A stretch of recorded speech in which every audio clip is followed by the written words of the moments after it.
relaxing your hand. And it now moves on up into your forearm, relaxing your forearm, on up into your upper arms, relaxing your upper arms, and your fingers and hands and forearms and upper arms are now just completely relaxed as the soothing sensations move on down into the base of your spine,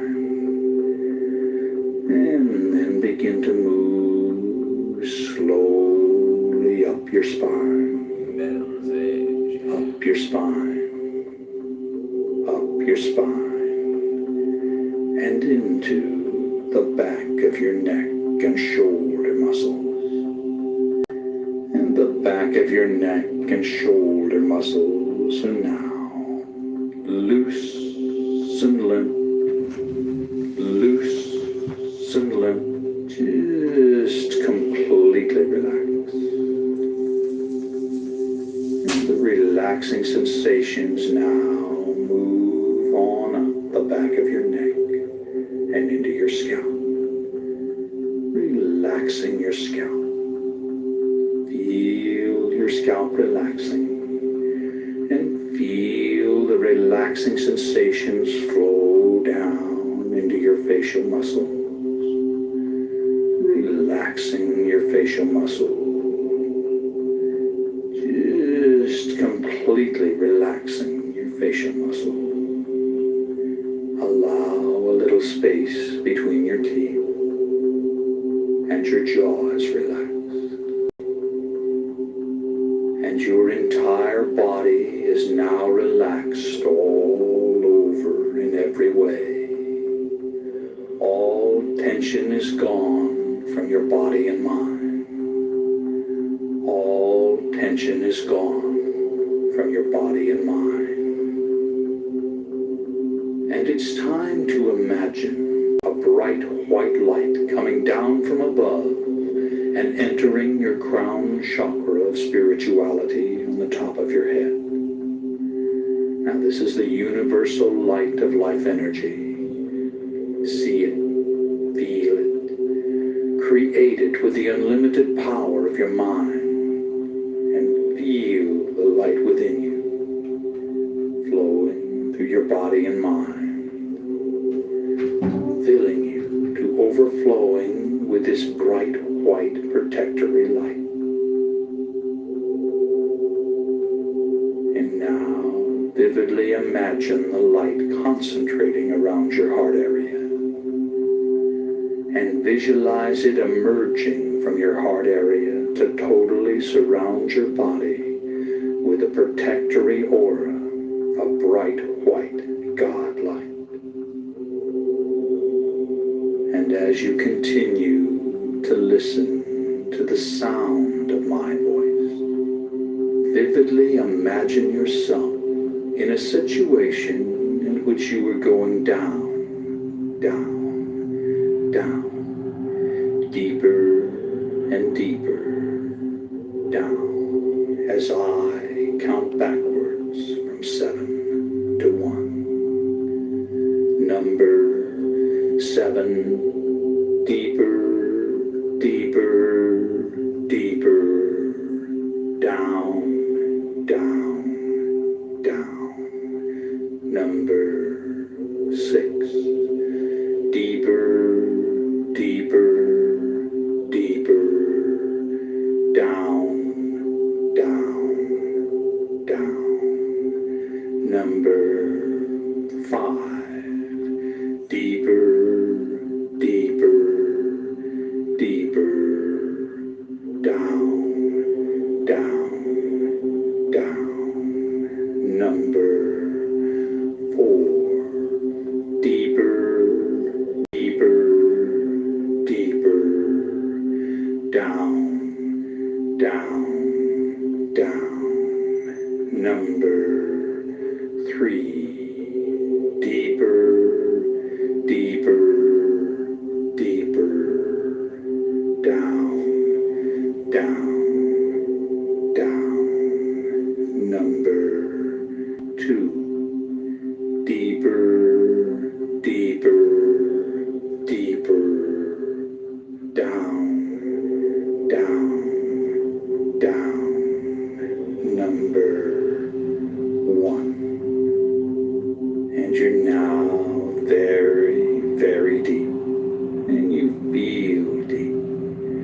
But let's go down even deeper, even deeper, even deeper. Number 7, deeper, deeper, deeper, down, down, down. Number 6, deeper, deeper, deeper, down, down, down. Number 5, deeper, deeper, deeper, down, down, down. Number 4, deeper, deeper, deeper, down, down, down. Number 3, deeper, deeper, deeper, down, down, down. Number 2, deeper, deeper, deeper, down, down, down. Number 1. And you're now relaxed and at ease and at peace in a relaxing, altered state of consciousness. And each and every time you alter consciousness, you will go deeper than the time before until you've reached your natural level, which can be maintained by using this technique several times a week. Now, if at any time you feel uncomfortable in any way, all you have to do to awaken is to mentally count yourself up from 1 to 5. So you're in control. You can awaken at any time you desire to do so. And you're now relaxed and at ease, and a quietness of spirit permeates your body and mind. And I'm going to begin by providing suggestions that will be communicated to every level of your body and mind. And they'll be accepted on every level of your body and mind. A quietness of spirit now permeates your body and mind. You release all tension created by stored up energy within your nervous system. All nervous energy is released to flow freely through your body and mind to be used in constructive ways. You feel calm, relaxed, and at peace with yourself, the world, and everyone in it. You have the courage and confidence to do what you need to do to resolve your problems. You can resolve your concerns and conflicts with minimal effort. You accept the things you cannot change, and you change the things you can. You accept who you are. You always do your best, which is all anyone can ask. Every day, in every way, you become more peaceful and harmonious. Negativity flows through you without affecting you. As a result of this programming, you develop a new, mellow, and confident self-image. Quietness of spirit are your key trigger words for post-hypnotic conditioned response. And these suggestions have been communicated to every level of your body and mind, and they've been accepted on every level of your body and mind. And it's now time to visualize yourself having successfully overcome any and all anxiety. Imagine how good it feels to experience an ongoing quietness of spirit. imagine your reactions and the reactions of those close to you. Vividly fantasize all the changes and benefits derived from living life in this calm state of mind. Create every detail of these visualizations, and in so doing, you communicate your desires to the levels of mind that will assist you in manifesting the positive outcomes. Imagine what you desire as if it were already so. Do this now while I am quiet for a while.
You've just seen your own reality, and you're open to positive suggestions which you'll accept and act upon. A quietness of spirit now permeates your body and mind. You release all tension created by stored up energy within your nervous system. All nervous energy is released to flow freely through your body and mind to be used in constructive ways. You feel calm, relaxed, and at peace with yourself, the world, and everyone in it. You have the courage and confidence to do what you need to do to resolve your problems.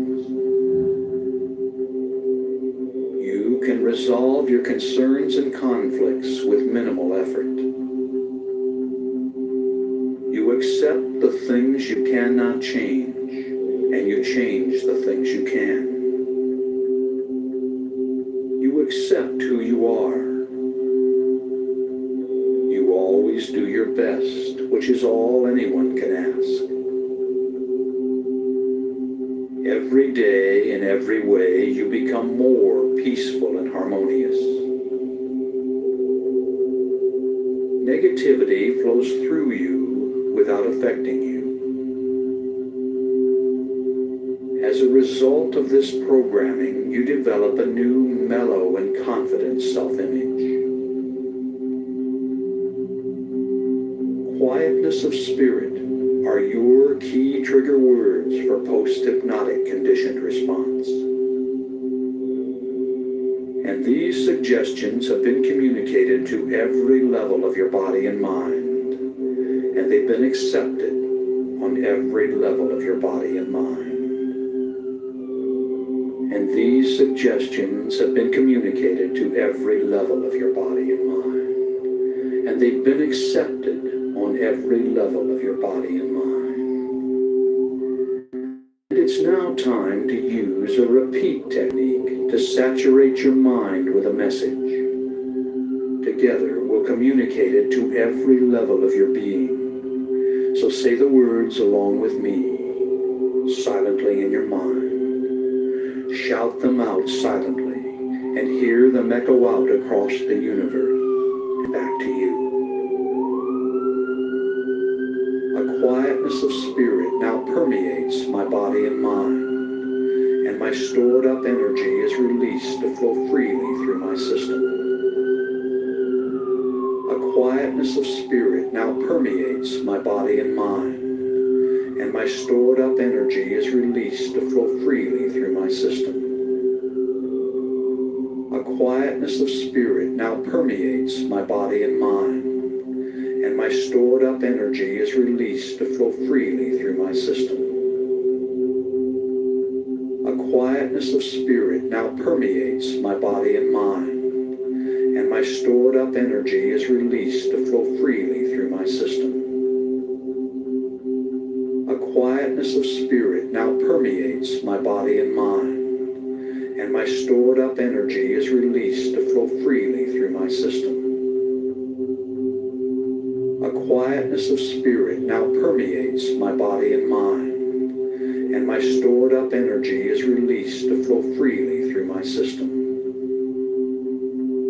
A quietness of spirit now permeates my body and mind, and my stored up energy is released to flow freely through my system. A quietness of spirit now permeates my body and mind, and my stored up energy is released to flow freely through my system. A quietness of spirit now permeates my body and mind, and my stored up energy is released to flow freely through my system. A quietness of spirit now permeates my body and mind, and my stored up energy is released to flow freely through my system. That's right. A quietness of spirit now permeates your body and mind, and all your stored up energy is released to flow freely through your system. And every day, in every way, you become more peaceful and harmonious. Your new, mellow, and confident self-image is a projection of who you are. It is. You are mellow and self-confident. And I'm now going to give you some key trigger words for post-hypnotic conditioned response. Anytime you feel the slightest bit nervous, simply stop what you're doing, close your eyes, breathe deeply, and say these words quietly to yourself. Quietness of spirit. The words quietness of spirit are post-hypnotic conditioned response trigger words to reduce anxiety and intensify your calm and confident demeanor. These key trigger words invoke powerful post-programming mental conditioning that you can draw upon when you need it. When you say the words quietness of spirit, you'll immediately feel a surge of calmness and confidence flow through your body and mind. And every time you hear this suggestion, and every time you use your quietness of spirit programming, it becomes more and more effective. And it's now time to repeat another powerful affirmation along with me. When I say the words quietness of spirit, I relax, regain control, and experience a surge of calmness and confidence. When I say the words quietness of spirit, I relax, regain control, and experience a surge of calmness and confidence. When I say the words quietness of spirit, I relax, regain control, and experience a surge of calmness and confidence. When I say the words quietness of spirit, I relax, regain control, and experience a surge of calmness and confidence. When I say the words quietness of spirit, I relax, regain control, and experience a surge of calmness and confidence. When I say the words quietness of spirit, I relax, regain control, and experience a surge of calmness and confidence. When I say the words quietness of spirit, I relax, regain control, and experience a surge of calmness and confidence. When I say the words quietness of spirit, I relax, regain control, and experience a surge of calmness and confidence. When I say the words quietness of spirit, I relax, regain control, and experience a surge of calmness and confidence. When I say the words quietness of spirit, I relax, regain control, and experience a surge of calmness and confidence. That's right. You've programmed this suggestion on every level of your body and mind, and it becomes your reality. And now, once again, it's time to create another visualization in which you perceive yourself having successfully accomplished your goal. Fantasize the desired result of this programming. Create every detail in your mind, your feelings and reactions, the reactions of others, everything. Make it real. Do this now while I'm quiet for a while.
Just seen your own reality.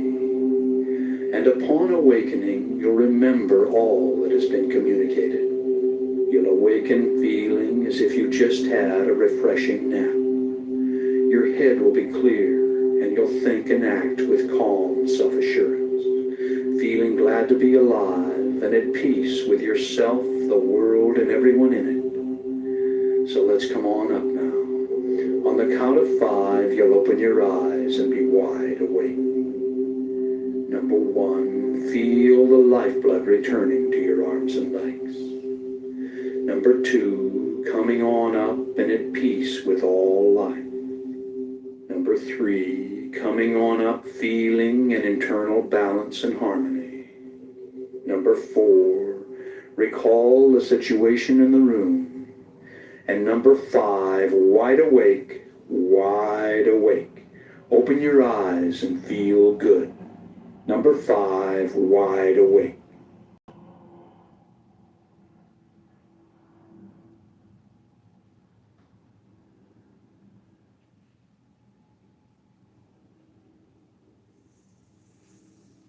You're wide awake and fully alert. And I'm going to communicate some powerful self-talk phrases. You can do other things if you wish while programming your mind by repeating the phrases after me. And throughout your day, recall these phrases and say them over and over to yourself, out loud or silently in your mind.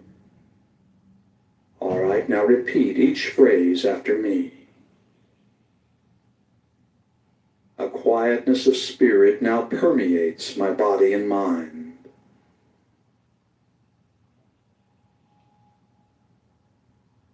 I release all tension created by stored up energy within my nervous system.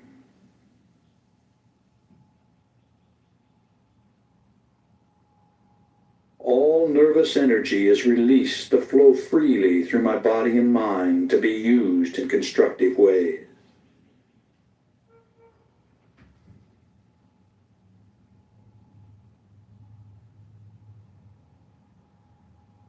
I feel calm, relaxed, and at peace with myself, the world, and everyone in it.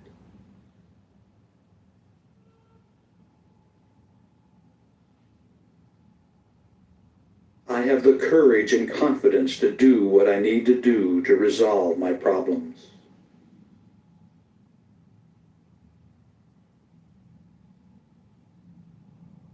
I can resolve my concerns and conflicts with minimal effort.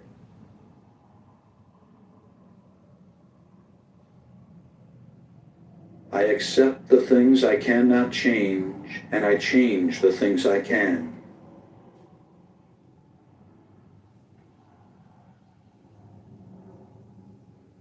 I accept who I am. I always do my best, which is all anyone can ask.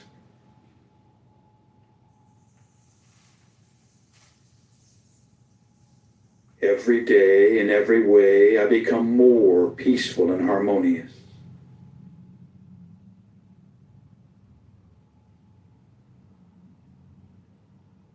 Negativity flows through me without affecting me.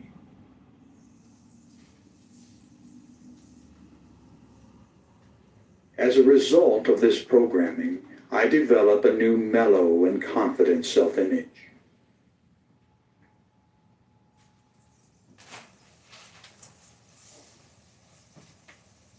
The words, quietness of spirit, are my key trigger words for post-hypnotic conditioned response.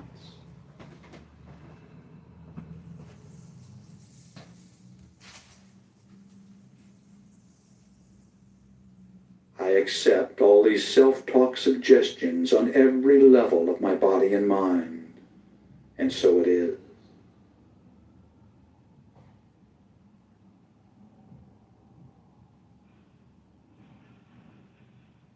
A quietness of spirit now permeates my body and mind.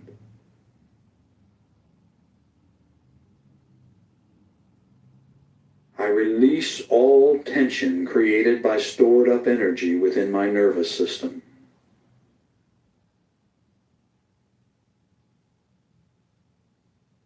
All nervous energy is released to flow freely through my body and mind to be used in constructive ways.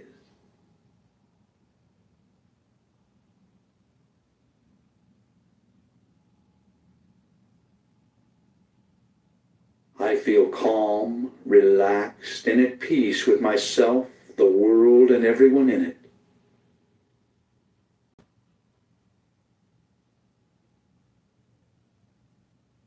I have the courage and confidence to do what I need to do to resolve my problems.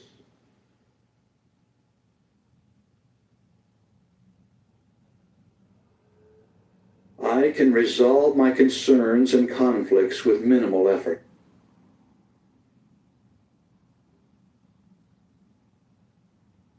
I accept the things I cannot change, and I change the things I can.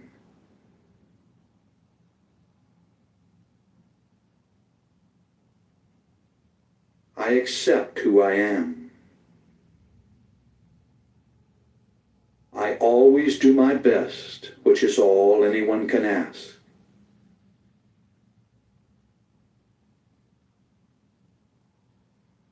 Every day, in every way, I become more peaceful and harmonious.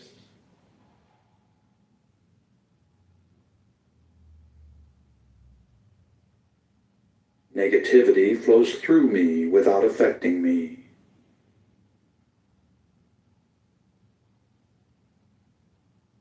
As a result of this programming, I develop a new mellow and confident self-image.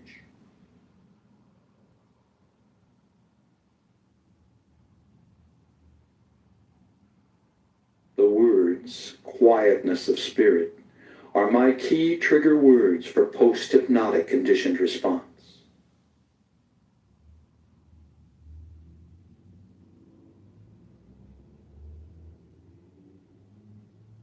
I accept all these self-talk suggestions on every level of my body and mind, and so it is.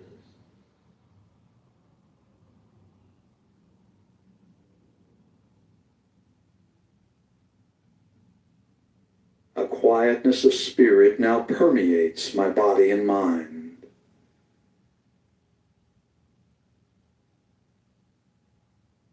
I release all tension created by stored up energy within my nervous system.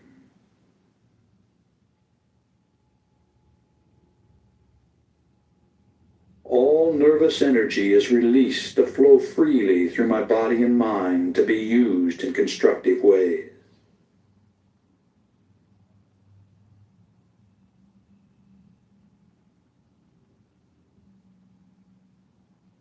I feel calm, relaxed, and at peace with myself, the world, and everyone in it.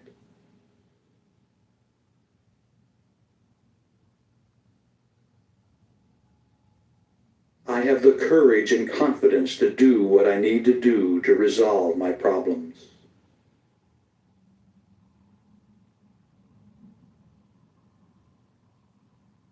I can resolve my concerns and conflicts with minimal effort.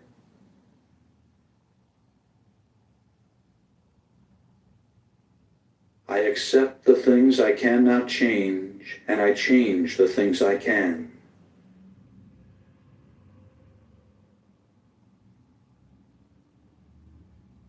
I accept who I am. I always do my best, which is all anyone can ask.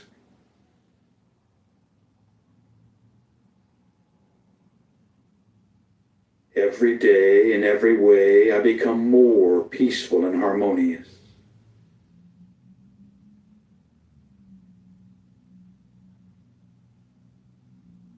Negativity flows through me without affecting me.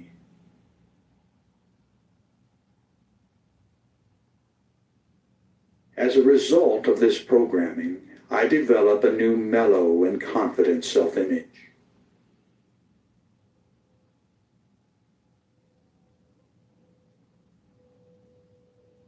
The words, quietness of spirit, are my key trigger words for post-hypnotic conditioned response.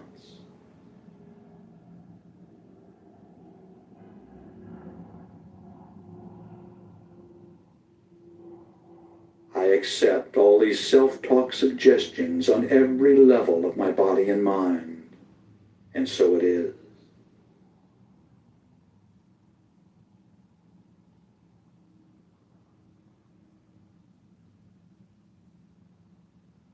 A quietness of spirit now permeates my body and mind.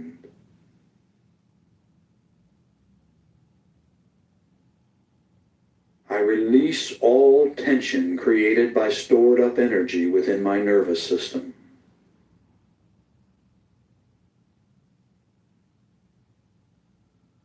All nervous energy is released to flow freely through my body and mind to be used in constructive ways.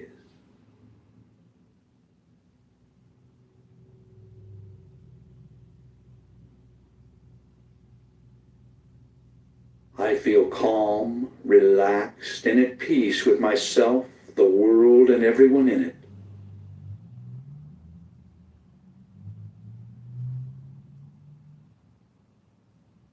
I have the courage and confidence to do what I need to do to resolve my problems.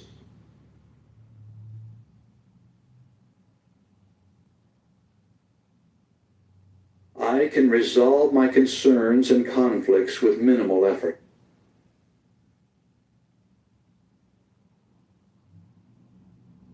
I accept the things I cannot change, and I change the things I can.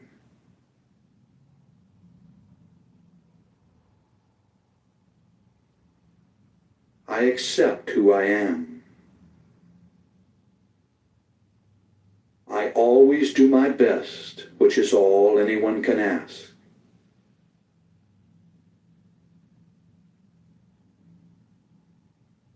Every day, in every way, I become more peaceful and harmonious.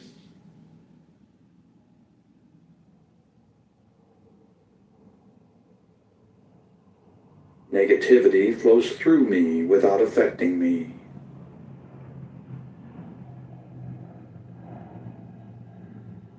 As a result of this programming, I develop a new mellow and confident self-image.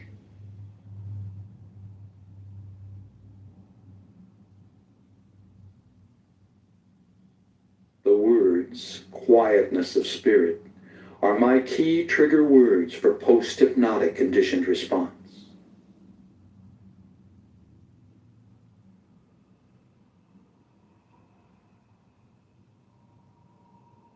I accept all these self-talk suggestions on every level of my body and mind, and so it is.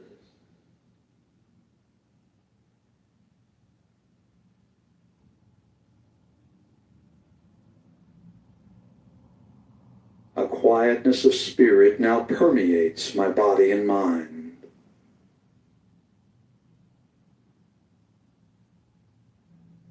I release all tension created by stored up energy within my nervous system.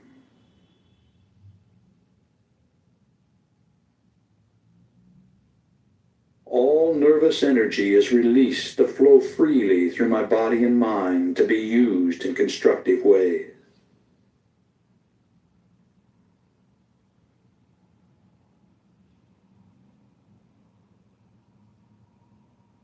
I feel calm, relaxed, and at peace with myself, the world, and everyone in it.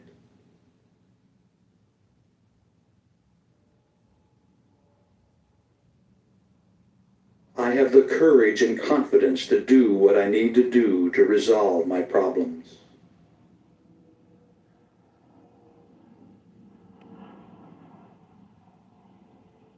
All right.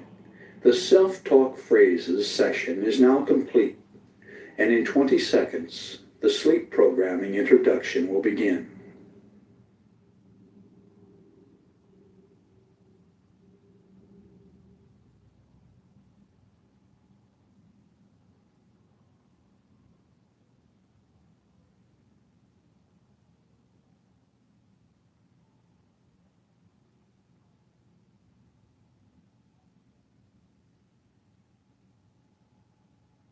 Sleep programming is nearly as powerful as hypnosis for programming your mind with life-changing suggestions.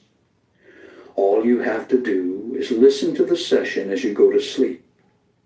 As you relax and drift into first stage sleep, the cycle per second activity of your brain slows down to alpha. The second level of theta precedes deep delta sleep. Alpha and theta are the levels accessed for hypnosis programming. So on the following sleep programming session, I'll use the same induction as on the first session to take you to these levels quickly.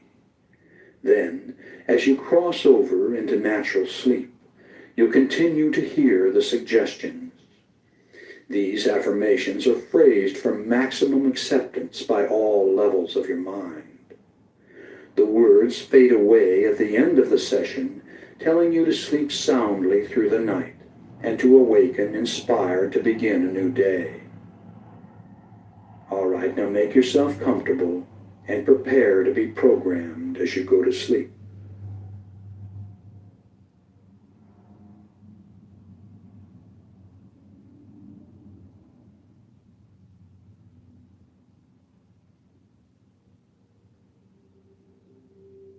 Close your eyes and get comfortable. It's time to breathe deeply and relax completely. Breathe deeply and relax completely, allowing a quietness of spirit to come in.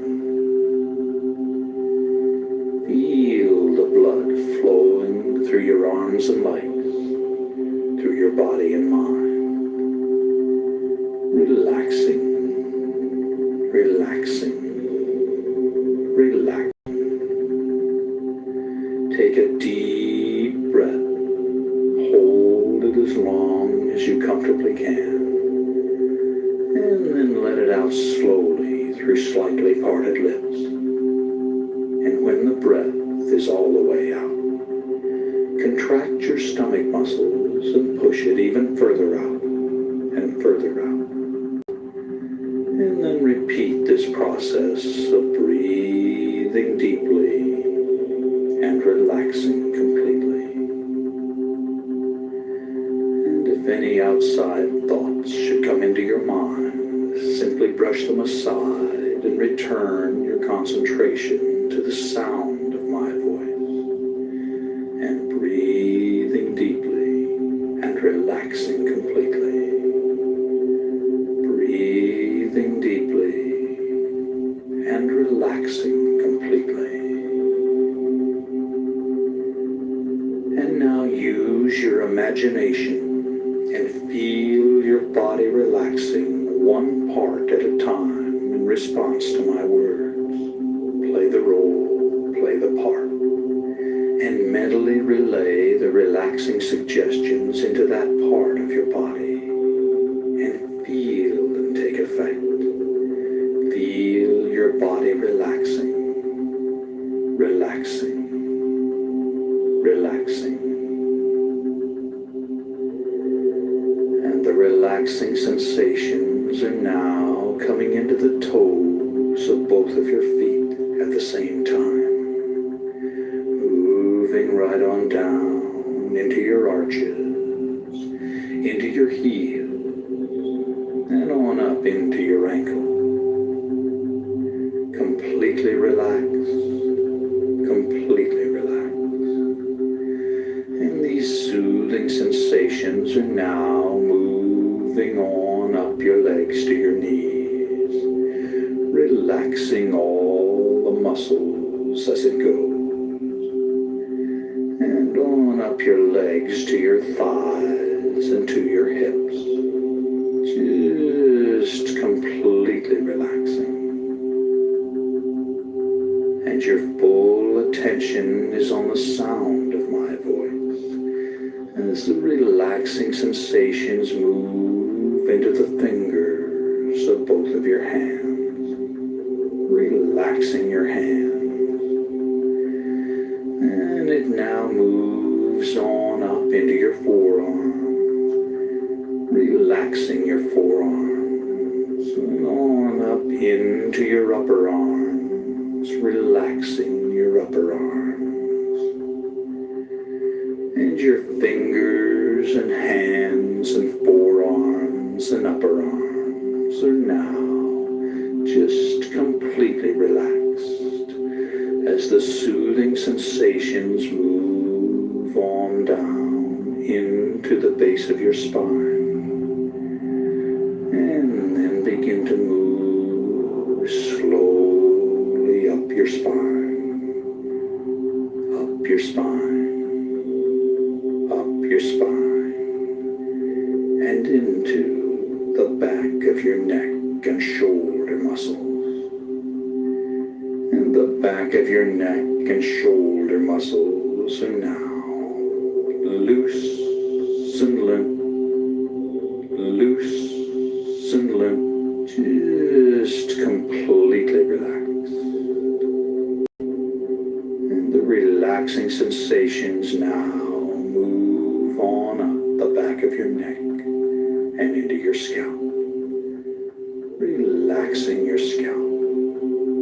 Feel your scalp relaxing, and feel the relaxing sensations flow down into your facial muscles, relaxing your facial muscles, just completely relaxing your facial muscles. Allow a little space between your teeth, and your jaw is relaxed. And your entire body is now relaxed all over in every way. All tension tension is gone from your body and mind. All tension is gone from your body and mind. And it's time to imagine a bright white light coming down from above and entering your crown chakra of spirituality on the top of your head. Now this is the universal light of life energy. See it, feel it, create it with the unlimited power of your mind, and feel the light within you, flowing through your body and mind, filling you to overflowing with this bright white protectory light. And now, vividly imagine the light concentrating around your heart area, and visualize it emerging from your heart area to totally surround your body with a protectory aura of bright white God light. And as you continue to listen to the sound of my voice, vividly imagine yourself in a situation in which you were going down, down, down, deeper and deeper down, as I count backwards from 7 to 1. Number 7, deeper, deeper, deeper, down, down, down. Number 6, deeper, deeper, deeper, down, down, down. Number 5, deeper, deeper, deeper, down, down, down. Number 4, deeper, deeper, deeper, down, down, down. Number 3, deeper, deeper, deeper, down, down, down. Number 2, deeper, deeper, deeper, down, down, down. Number 1. And you're now very, very deep, and you feel deep.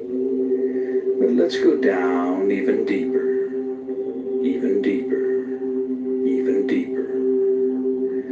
Number 7, deeper, deeper, deeper, down, down, down. Number 6, deeper, deeper, deeper, down, down, down.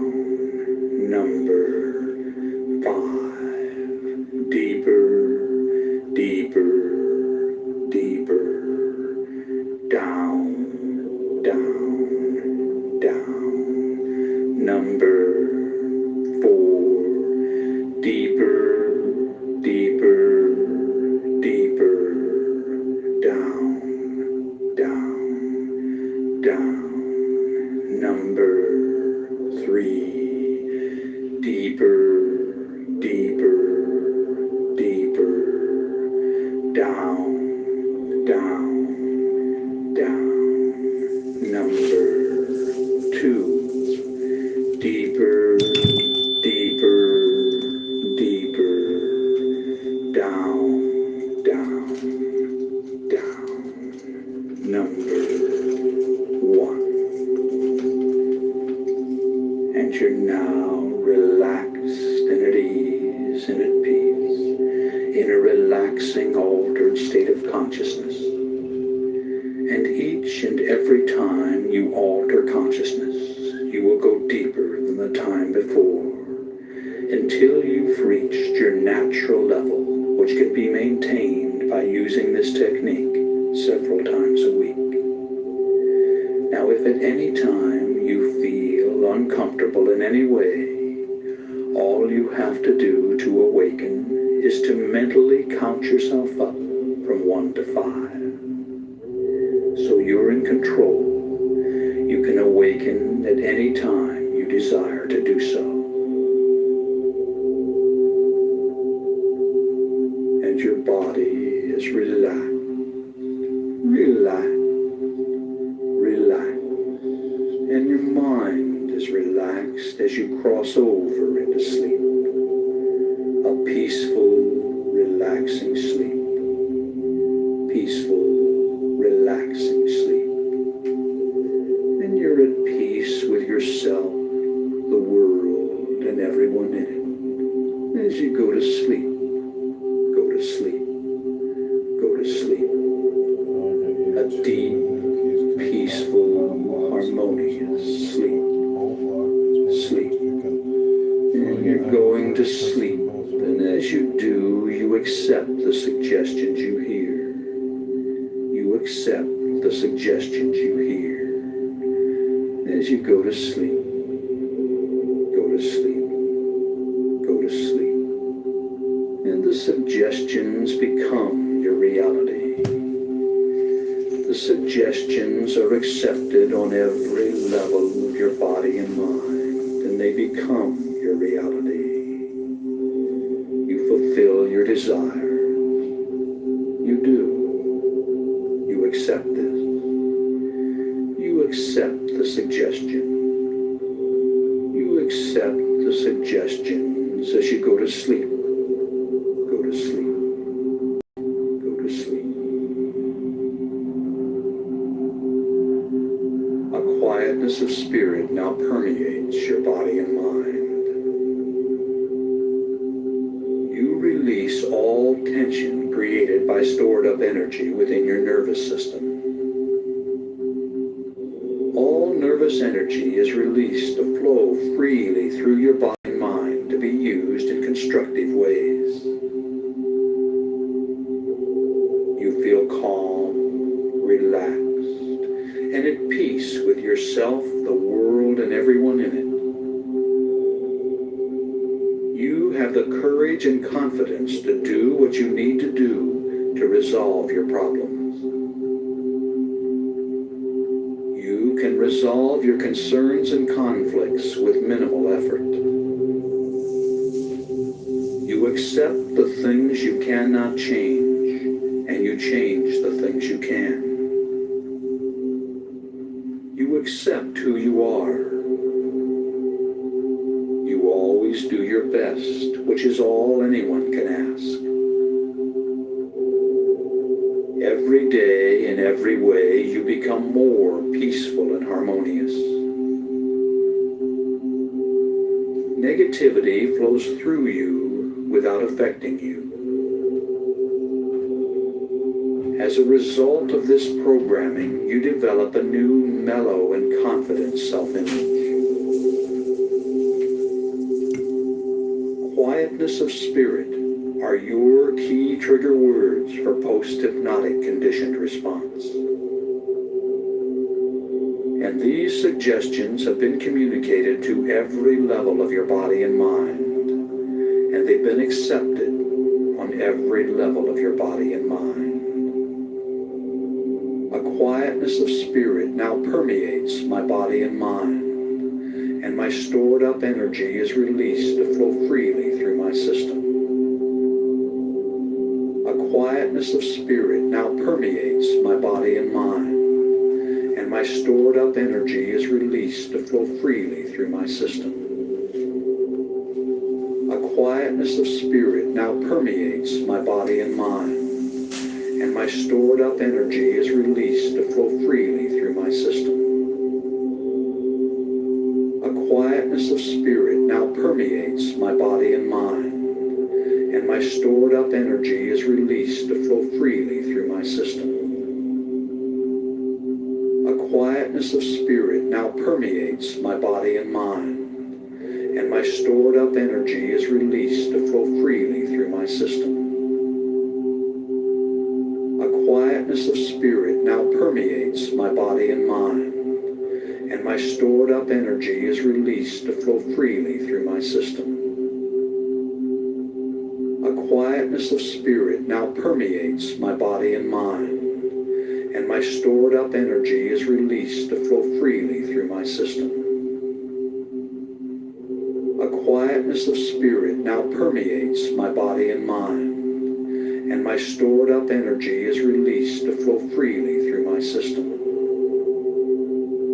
A quietness of spirit now permeates my body and mind, and my stored up energy is released to flow freely through my system.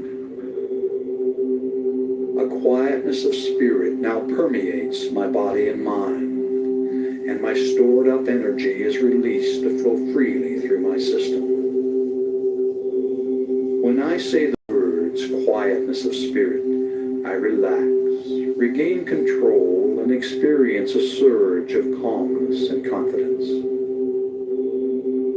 When I say the words quietness of spirit, I relax, regain control, and experience a surge of calmness and confidence. When I say the words quietness of spirit, I relax, regain control, and experience a surge of calmness and confidence. When I say the words quietness of spirit, I relax, regain control, and experience a surge of calmness and confidence. When I say the words quietness of spirit, I relax, regain control, and experience a surge of calmness and confidence. When I say the words quietness of spirit, I relax, regain control, and experience a surge of calmness and confidence. When I say the words quietness of spirit, I relax, regain control, and experience a surge of calmness and confidence. When I say the words quietness of spirit, I relax, regain control, and experience a surge of calmness and confidence. When I say the words quietness of spirit, I relax, regain control, and experience a surge of calmness and confidence. When I say the words quietness of spirit, I relax, regain control, and experience a surge of calmness and confidence. A quietness of spirit now permeates your body and mind. You release all tension created by stored up energy within your nervous system. All nervous energy is released to flow freely through your body and mind to be used in constructive ways. You feel calm, relaxed, and at peace with yourself, the world, and everyone in it. You have the courage and confidence to do what you need to do to resolve your problems. You can resolve your concerns and conflicts with minimal effort. You accept the things you cannot change, and you change the things you can. You accept who you are. You always do your best, which is all anyone can ask. Every day, in every way, you become more peaceful and harmonious. Negativity flows through you without affecting you. As a result of this programming, you develop a new, mellow, and confident self-image. Quietness of spirit are your key trigger words for post-hypnotic conditioned response. And these suggestions have been communicated to every level of your body and mind, and they've been accepted on every level of your body and mind.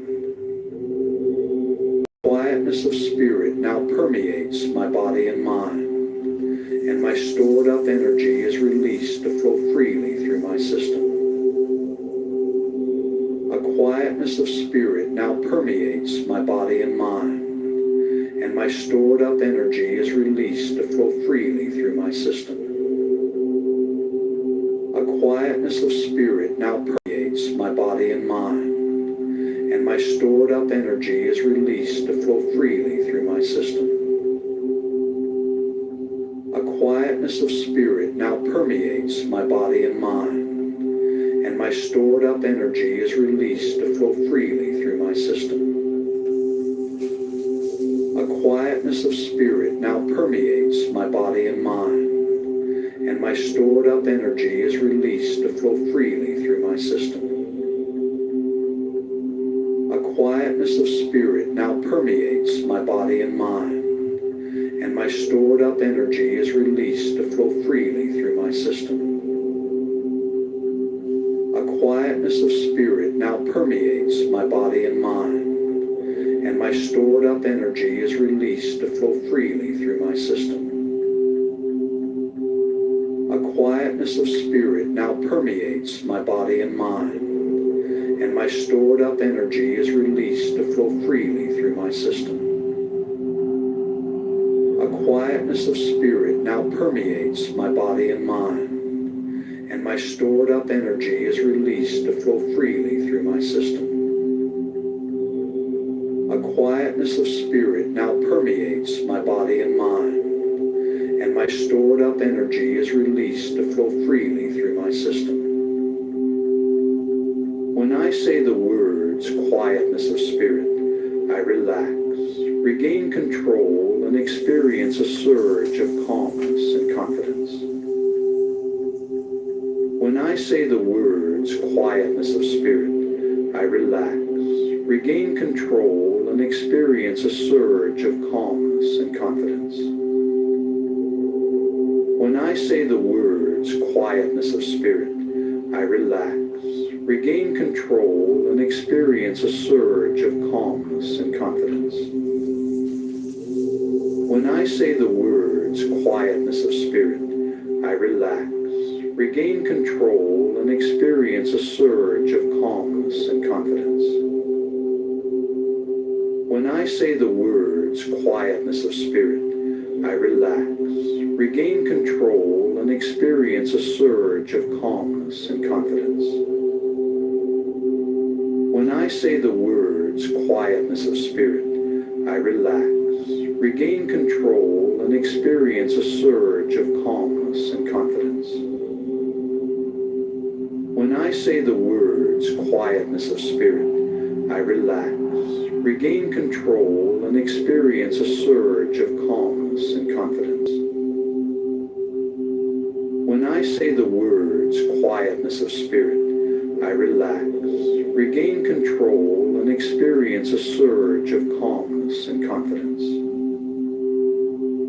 When I say the words quietness of spirit, I relax, regain control, and experience a surge of calmness and confidence.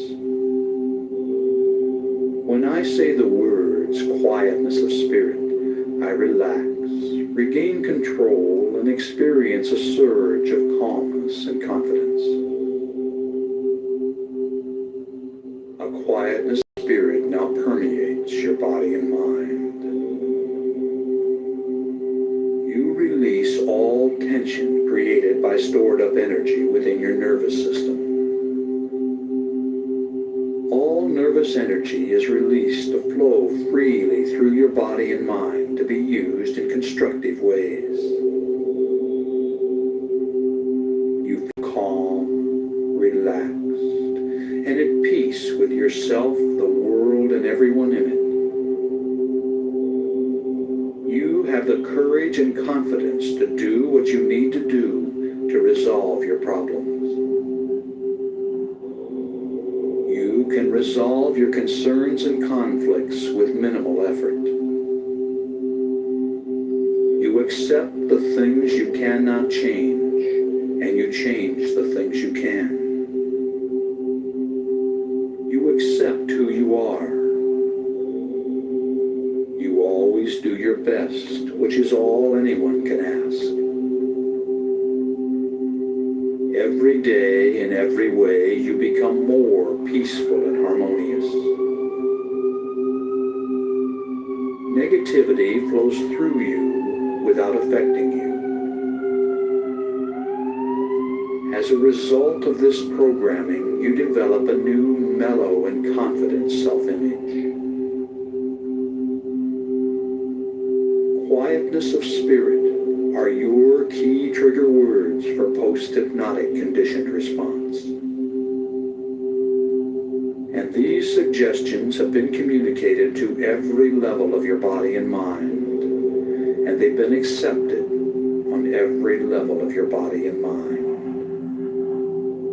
A quietness of spirit now permeates my body and mind, and my stored up energy is released to flow freely through my system. A quietness of spirit now permeates my body and mind, and my stored up energy is released to flow freely through my system. A quietness of spirit now permeates my body and mind, and my stored up energy is released to flow freely through my system. A quietness of spirit now permeates my body and mind, and my stored up energy is released to flow freely through my system. A quietness of spirit now permeates my body and mind, and my stored up energy is released to flow freely through my system. A quietness of spirit now permeates my body and mind, and my stored up energy is released to flow freely through my system.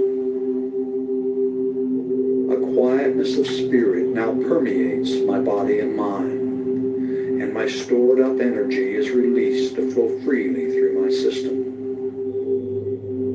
A quietness of spirit now permeates my body and mind, and my stored up energy is released to flow freely through my system. A quietness of spirit now permeates my body and mind, and my stored up energy is released to flow freely through my system.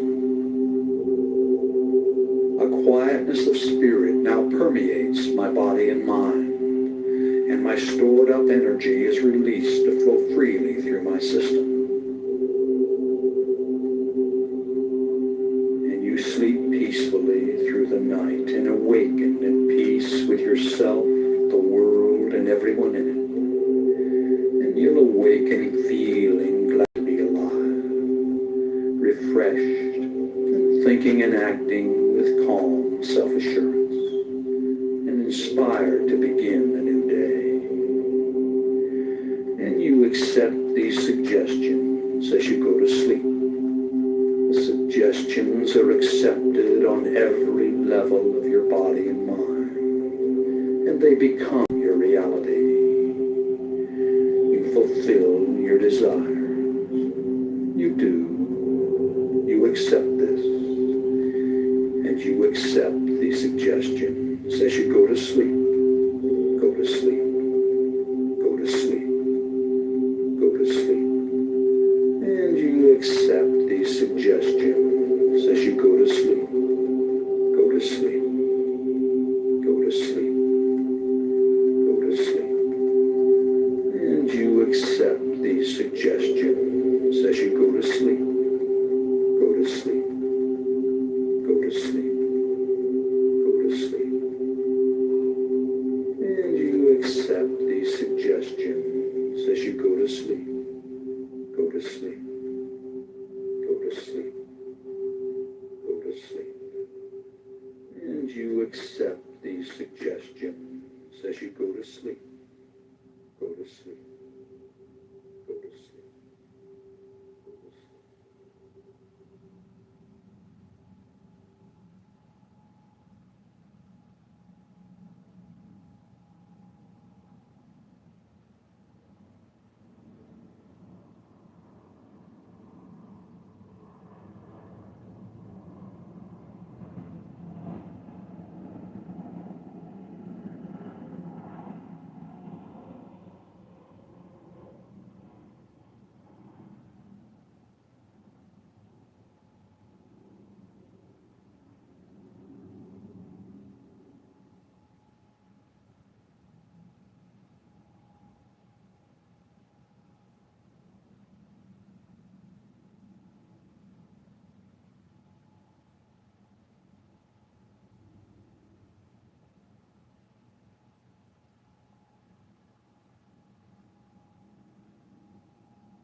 goes between men and women. Well, that's fundamentally different. So, I mean, So now we're talking about Elon Musk then. because you brought him up.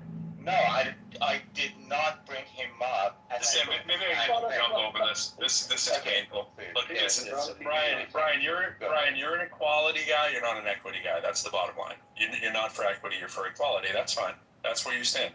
That's what we're observing, right? Yeah, I mean, I'm not really an equality guy either. I'm not an equality or an equity guy. I think both of those are fundamentally flawed. But I mean, if you want to simplify it that way, yeah, I would lean more towards the equality versus equity. Yeah, that's all I'm hearing. Yeah, I mean, it's a common argument. I don't agree with that, but it's fine. It's debatable whether or not, somebody should be for equality or equity. You do get the difference, though. You know the difference between the two. Yeah, usually equality, most of the time, before they got conflated, most of the time people who fought for equality said we want equality of opportunity, and equity stood for equality or equity of outcomes, so equal outcomes. And so to me, those are fundamentally different. I think neither one is really achievable. Neither one is really admirable. They're not admirable. Correct. Neither one is really admirable from the standpoint that an example I used a couple hours ago where I was saying someone who grows up on a farm in rural Montana is not going to have equal opportunity or access to the same jobs or colleges or internships, etc., as someone who grows up in one of the 5 boroughs of New York City. That's right. We should not establish a government that tries to equalize those resources or those opportunities, because it would be a tremendous waste and inefficient use of taxpayer funds, and it would be immoral. The steps that would have to be taken by the government to be large enough to create that equal opportunity access. Wait, hold on. Pro, can I jump? Yeah, I mean, I'm sure you're going to jump up with the immoral claim, but... No, his definition of equality and equity, I take issue with that. Equality means having equal means to access opportunities. Equity means having equal access to the opportunity. So what he was talking about between the farmer in Nebraska and the guy in New York, they both have the same access to the opportunities, but the guy in New York has greater means to access those opportunities. So we would say in that case there is equity, but there is no equality. Yeah, I don't agree with that definition at all.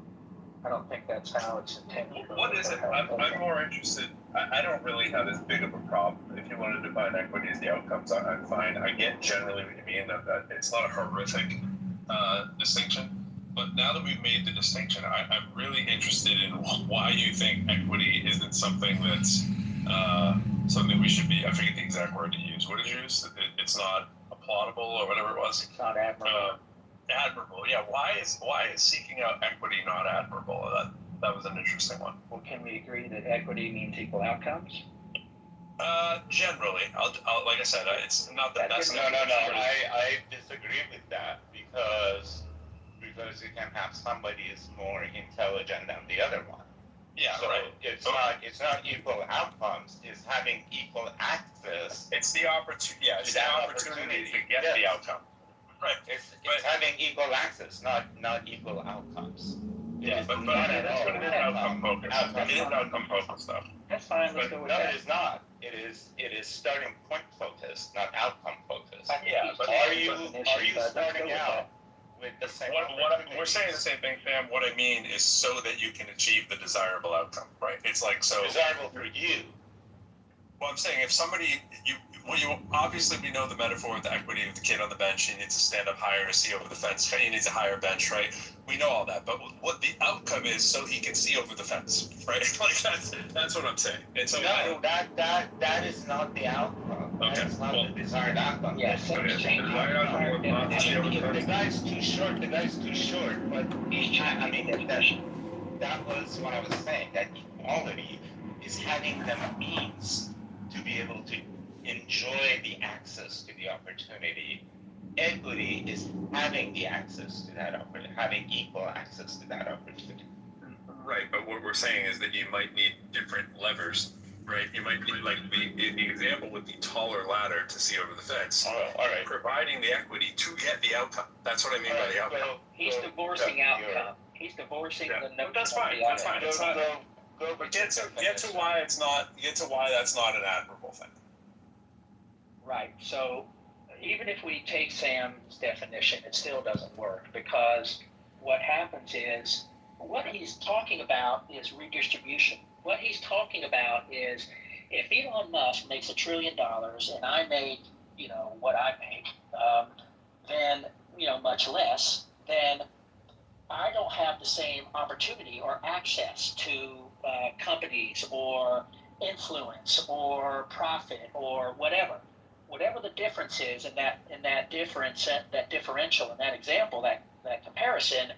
He's talking about changing the Can you access please that I have. not assign what it is that you're saying to me, because I'm using your words to make sure we ground the definition in your comments. Well, I was asking you about your thought of why it's not admirable.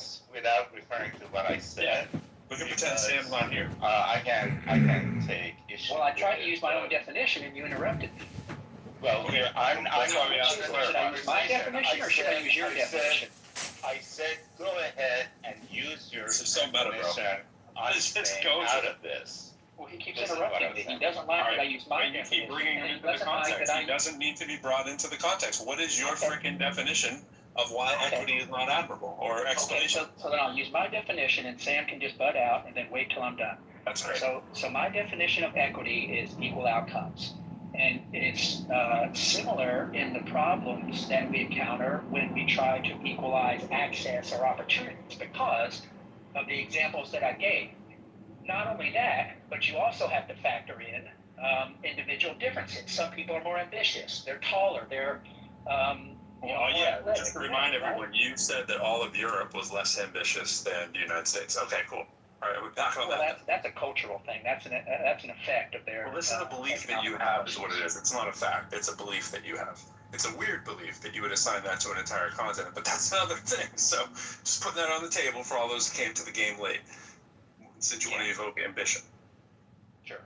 So I think that when you try to equalize outcomes, you run into the same problem as when you try to equalize opportunity. You have to end up taking from the people who are productive.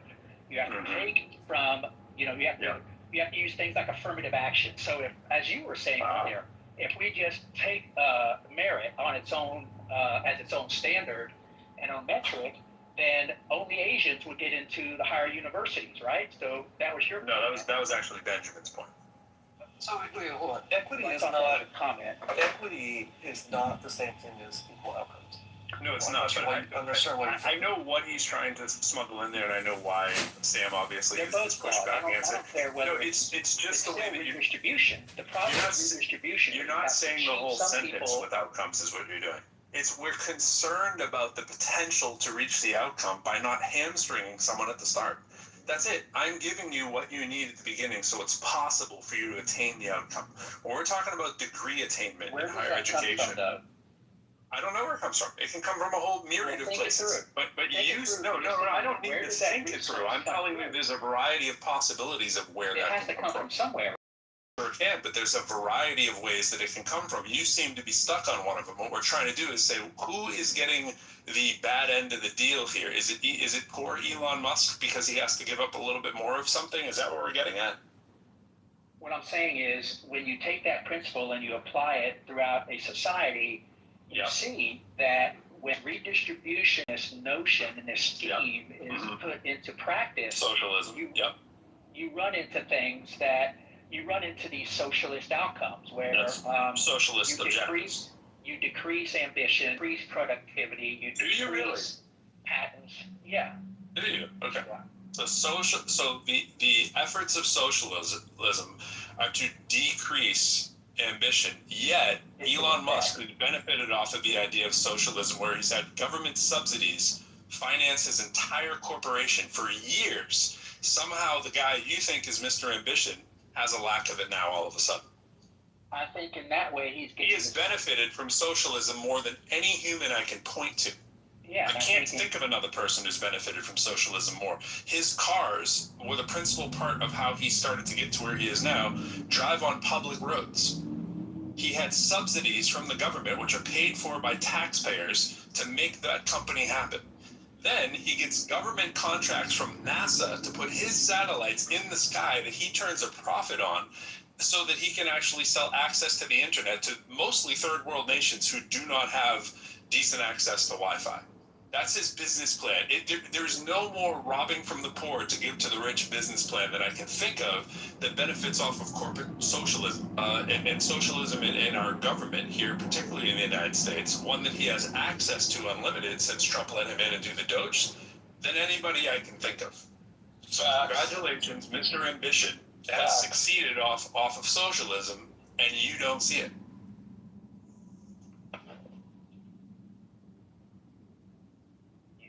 I just think, I mean, if are we gonna talk about specific examples? Are we gonna dive down? That was a specific example. Right, but I try to get into specific examples. It was your big key. I didn't even want to bring him into it. You just keep bringing him into it all the time. Sam brought him up, and then you brought him back up. You wouldn't let him go. You wouldn't let him go, bro. The fact that Yeah, well, let's not talk about Elon Musk anymore. Okay. How's that? Well, he's kind of an exemplar of the extent of your thinking. Yeah, but we're not talking about specifics, though. We're talking about the principle. Why not? Okay, But at the principle, if you're always at the principle, then you're never at the nuance. And the example is someone who's a trillionaire with the most shares to vote whatever he wants for SpaceX, and if it merges with Tesla and somebody who currently has some voting can get absorbed by a financial maneuver that is not likely to get blocked. Does that concern you? Back to like regulation and do markets correct? What do you mean by some voting? And I don't understand. So you can do a reverse merger, right? So Tesla can get absorbed into SpaceX, which isn't a space company because it's an actual AI data company. But he doesn't have to take it to IPO because he already did it. And it's already below its IPO price before any of the insiders can really sell. I think that a destructive behavior by someone who only cares about themselves, who has nobody but their own financial interest involved, becomes really the problem for us all. So if we don't get to talk about it before, as a specific example, it's quite ridiculous. I didn't really understand your point. What is your point? So when someone is selfish, it's bad?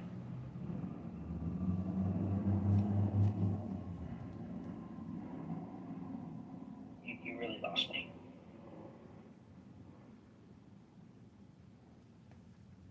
I mean, Selfness is bad. Defend cronyism. I don't really want you to defend. Back to the specifics of Elon Musk. Elon Musk is the result of someone Elon who Musk is bad. reckless abandon, does what he wants, and then lets other people bail him out.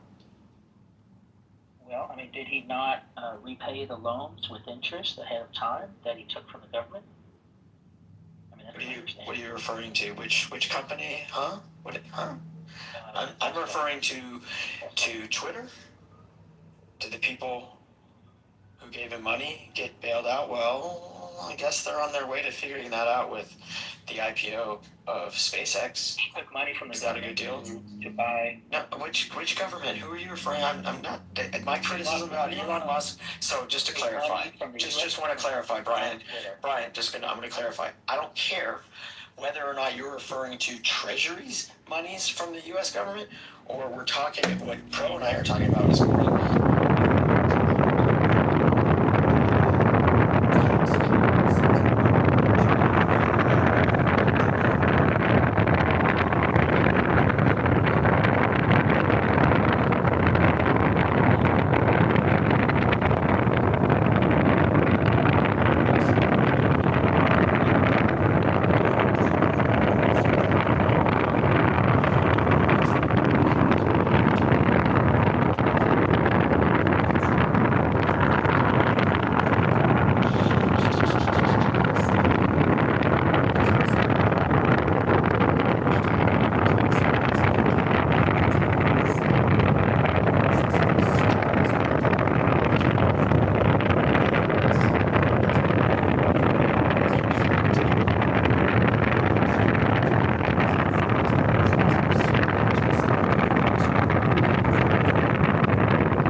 secondly, the NBA subsidizes the WNBA. The answer to the question is female players would get paid the same if they were in the NBA, but they're not.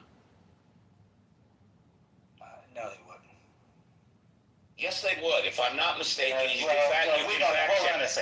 Hold on a sec. That's a stupid argument. Really?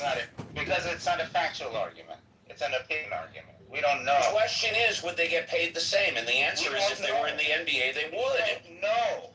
We don't know. We do. There's a minimum wage. I think it's $1 million a year. It could be more. They would be paid the minimum.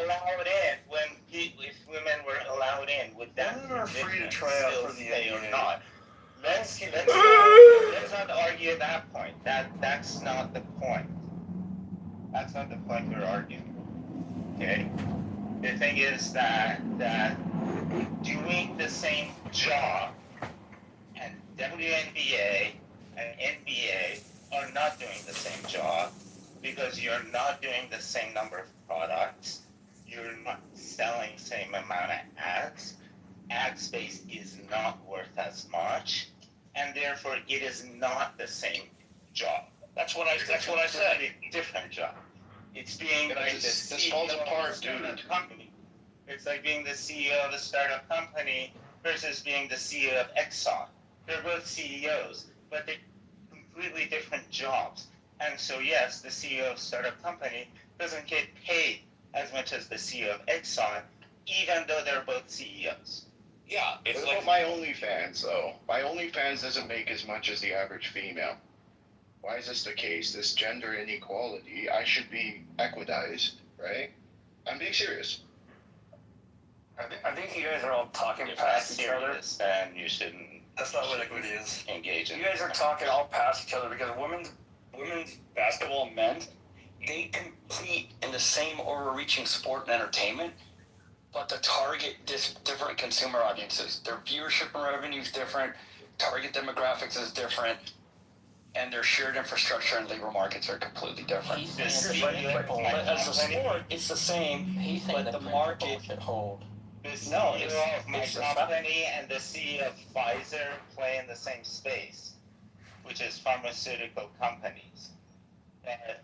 My company is not the same as Pfizer. My company is at most $15 million in valuations, whereas Pfizer is probably $15 billion in valuations, if not more. I do have a solution. Right? So you can't say just because these two guys are CEOs of pharmaceutical companies, they should be equal. It should be equitable, meaning that my CEO should have had the same opportunities as the Pfizer CEO to become a Pfizer CEO. But through the choices that he made, he didn't become that. There's an interesting thing here. So pro sports is very socialist. When you look at the NBA, it's a very, very socialist agreement that works incredibly well for the super elite capitalists that run the league, right? They enact things like profit sharing. There is probably no better example of socialism than profit sharing, so that the league can't, right? The NFL makes sure that the best teams, when they play the worst teams, it's not just you keeping the gate of your worst team games, you're sharing the gate of the best team games. When the jerseys sell, the money from the best players also gets redistributed to the teams with the worst players. That's not socialism. It is socialism. It's a major aspect of socialism. No, socialism? Read it. No, I know very well what it is. Just allow me to finish, and you can tell me why I'm wrong. The ideas of redistribution of wealth inside of that little closed society are borrowing some of the best elements from socialism to make sure that it keeps going. When they have salary caps, there's all kinds of instrumentations that are done to leverage the owner's ridiculous wealth, right? To keep it and to make sure it works. The interesting thing is, if you took the WNBA and you now pitted them against, let's say, college basketball players, let's say men, I bet you would get a very, very well-received crowd to watch that game. And now that NIL agreements are in place and college students can make money, I bet both would have a field day. I don't know if anybody's thought about it, proposed it, or put it on the table, but if you started up a league of women playing with men at, let's say, the college level, even if it was D2, whatever level we need to do to have at least some close parity, I'm quite sure that it would be a very profitable enterprise for both the owners and the students who are profiting off the NIL deals. And you could kind of put some of that to bed, where women would be able to make some of the same money that men are making, and you would probably inflate some of those college players who aren't making the same as D1 players. Just an interesting. Respectfully, I think the notion that is socialism is incorrect, and here's why. Socialism, as you can see in my PTR, if you read Marx, it's the abolition of private property. It's the state-owned grocery stores that Mondami is proposing in New York City. The government does not in any way limit or control the salaries or revenues of NBA teams. They are perfectly free to make all the money they can in the private market. If people want to buy a jersey or a ticket or a season or whatever, that is up to the free market to determine doses and revenues and all of that.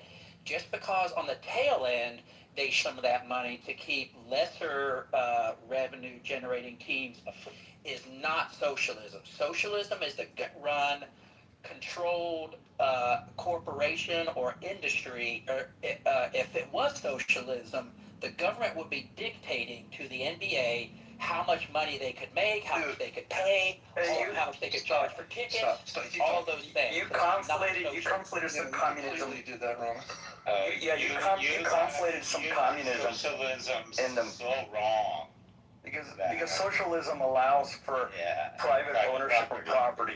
Communism does not, Brian. That was like the first line you said, and it stuck with me. And that's second not thing is you're conflating economic socialism with social socialism, which are two different things. One is the government gets involved in the means of economy. The other one, the government is involved in the provision of social services. No, that's so fascism. those are What you're describing is fascism.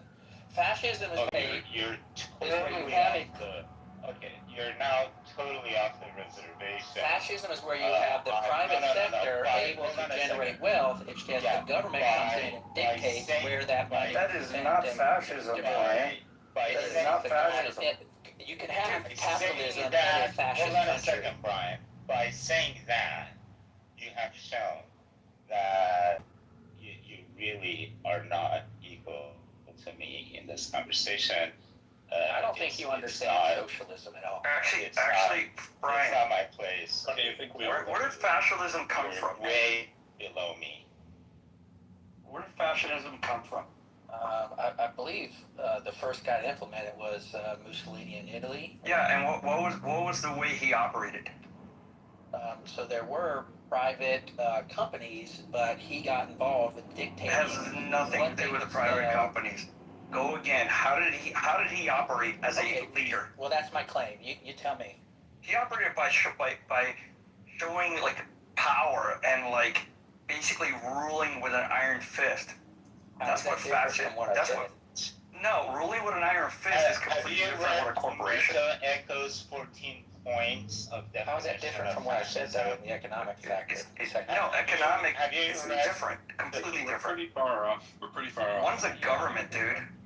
One is a government, the other one's a corporation. Well, the notion that the NBA is a great example of socialism, I think, is what got us down this road. And I was and you explaining don't how seem it's to not understand the correct. argument. Well, you didn't explain why it's not correct. Yeah, You just because the don't agree with government doesn't dictate to the NBA how much they can charge, how much they can pay, any of the salaries. No. Within the league, the NBA governs So, itself. it's But not. they're a private it's company. They're not influenced or mandated by the government how they're that going the to NBA spend. is a socialist government, a country run by socialism. That's not what he said. He said I said that it has. So, facets of listen, socialism. I said that it has socialist elements, and that those rich billionaire class that are very, very capitalistic, they recognize, is the point, all of the great aspects of socialism that really work when you can control it. The biggest one being the revenue sharing. I mean, you're getting that money generated from all the television rights or whatever other business the league is doing. You share it rather than just giving it to whoever is the team with the most viewers. That's why I say do the same thing with the WNBA and have them play against, college players. Because if we want to say it's not going to be enjoyable watching against pro players, let's make it a little bit more equitable, right? The salary cap that's in the NBA is the richest owners can't just spend unlimited money and just go buy up all the elite players, then everybody would have 10 LeBron James on the team, but they don't do that. Like in just last year, the salary cap was something like 150 million, right? And it goes up. You get all these escalating tax, they call them aprons, right? You get all these like restrictions, and that happens from year to year. You don't get to this point without a very kind of socialist thing there. I mean, think about what a salary floor is, and think about like socialism. I mean, they have a luxury tax if they violate this stuff. So if you have a super wealthy rich team that gets all the attendance, like let's say like the Celtics and the Lakers and stuff, if they exceed whatever the payroll level is that the league agrees upon, then they have to pay these penalties, which are basically taxes, and it stops all the domination stuff of those kind of guys running. So there's no parity every year, right? So they just use the purchasing power and they just mop up. But that keeps the whole league's overall structure, for the economy of the structure intact. So if your worst performing teams get to draft first, that's another example of socialism. That's exactly what they do, right? They're making sure. Socialism if the government mandated that's how they operate. You're just so stuck on the government. You're just so stuck on the government. You don't understand. Socialism is the government control. Those mechanisms. Okay, thanks for that. Those mechanisms the pros describing, like letting the less successful teams draft early, or I don't know all the socialism is not just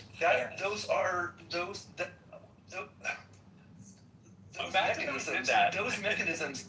That's an attempt at equity, right? Look how opposite it is.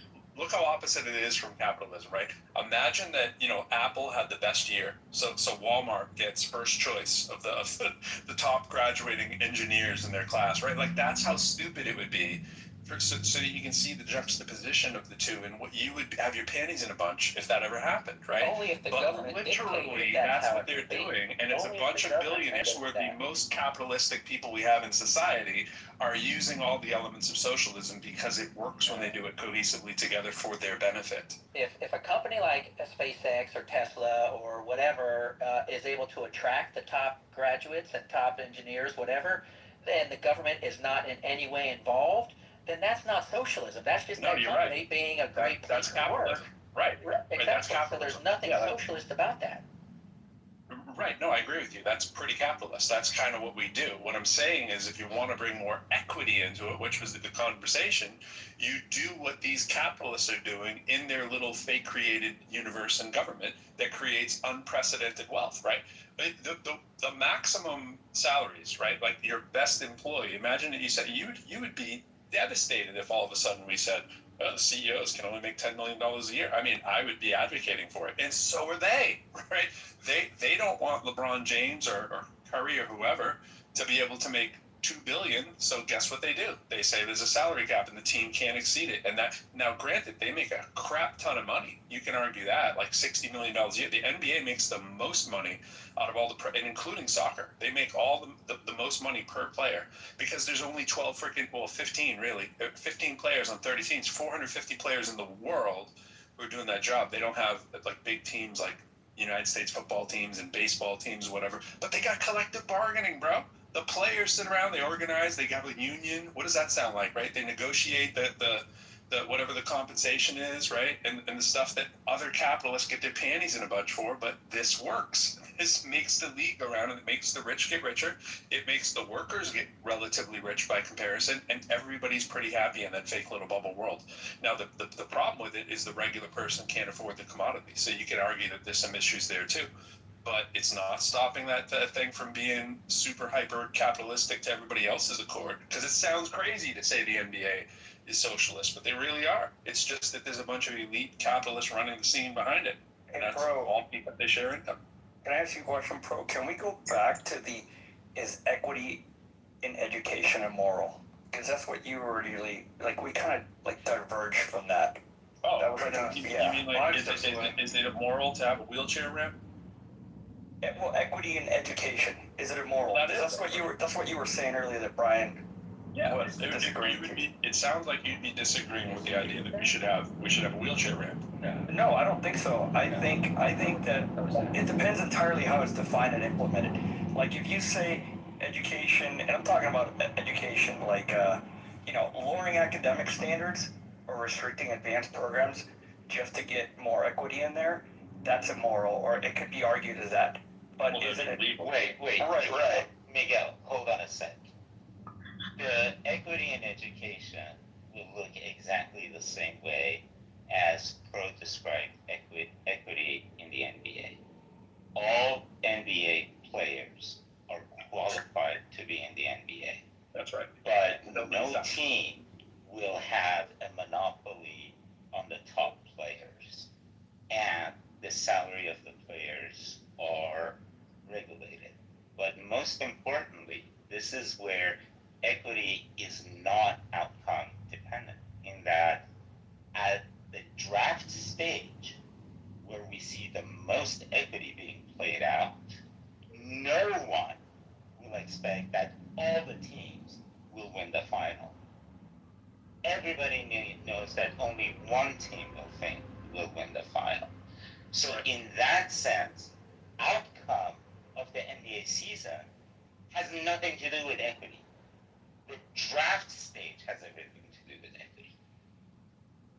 Yeah, the only part about the outcome is, and this is the reason I've let that fly before, is because they all want the same outcome. They all want a fair chance to have a chance to win the title. And the owners agree that that is a good thing too. When you have parity, they agree that it's a good thing that everybody has as close to a fair chance as possible. And they've put all the mechanisms in place to do that, and we're calling that equity. Right? Like that's it. I'm not saying it's perfect. I'm just saying it's a really good example of capitalists showing you their true colors of how socialism works well for them, and it's nothing to be scared of. We have it in pro sports, which is the most capitalistic kind of thing that you can think on one hand. And back to the very beginning of the room, we can, as intelligent people, come up with systems that work better than the ones that we have. You don't have to booty clap for the United States all day long just because you're from here and think somehow if you want to criticize it that you're like a communist or something. Bro, it is clear that pure capitalism is a pipe dream. It is clear that pure communism is a pipe dream. The truth is you can have more communist aspects into your capitalism without spoiling the punch. There are some things that work. There are some socialist things that work. And I understand socialism is sort of a step towards, pure communism, and people get upset because of the original documents and say, well, this is just a step to get there. And you have things like you have quoted in your book there that you're scared of. But it's like sane people aren't really trying to say that we want pure communism in the United States. Right? Nobody's trying to do that. It wouldn't even make sense here.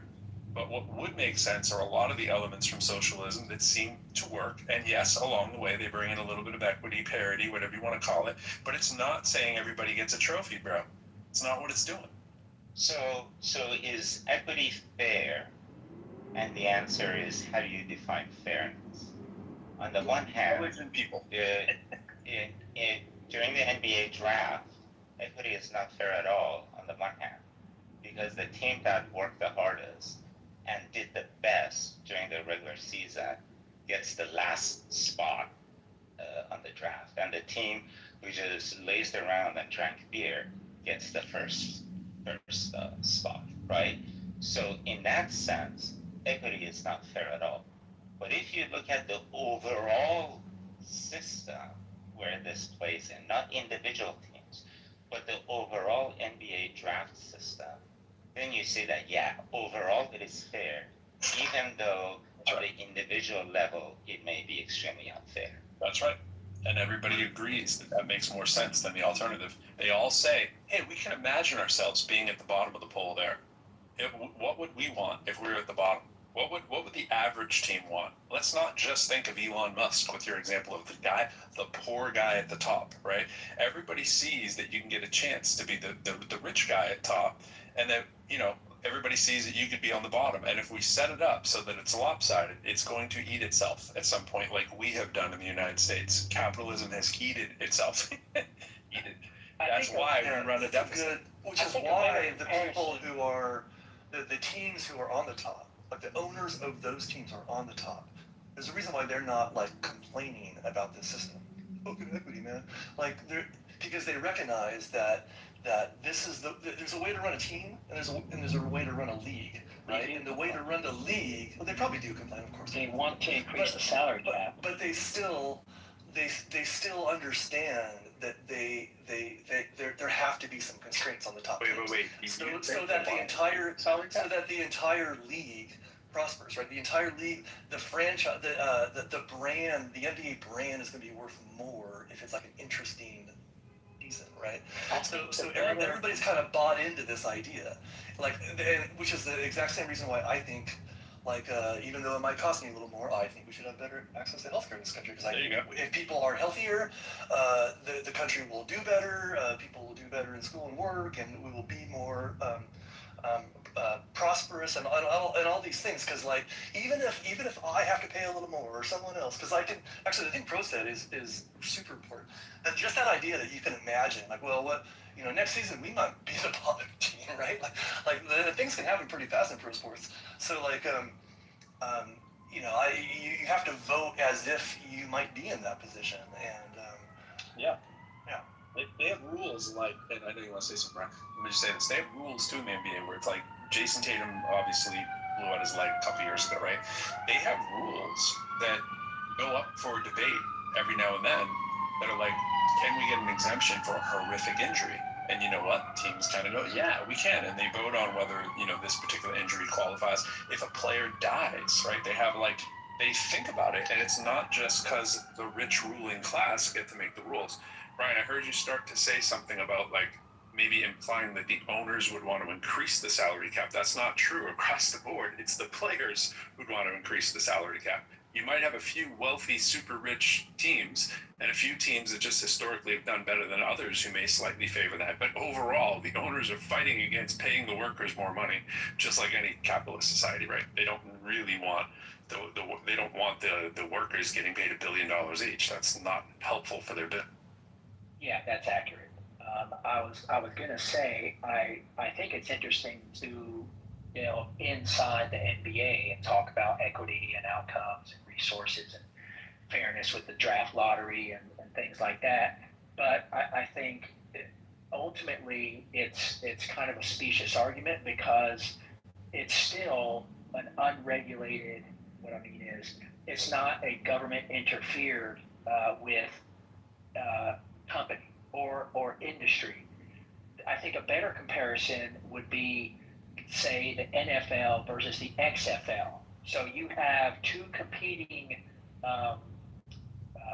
companies inside the same industry. Now, if a government were to come in and say, we're going to help the XFL because it's unfair that the NFL has such a monopoly on this industry, and so we're going to penalize the NFL, or we're going to subsidize the XFL. We're going to take people's money, taxpayer-funded subsidies, and give it to the XFL because we want parity across this entire industry. It's not fair, blah blah blah. That to me would be an example of government interference in the industry. But that's not what happens. The XFL comes and goes.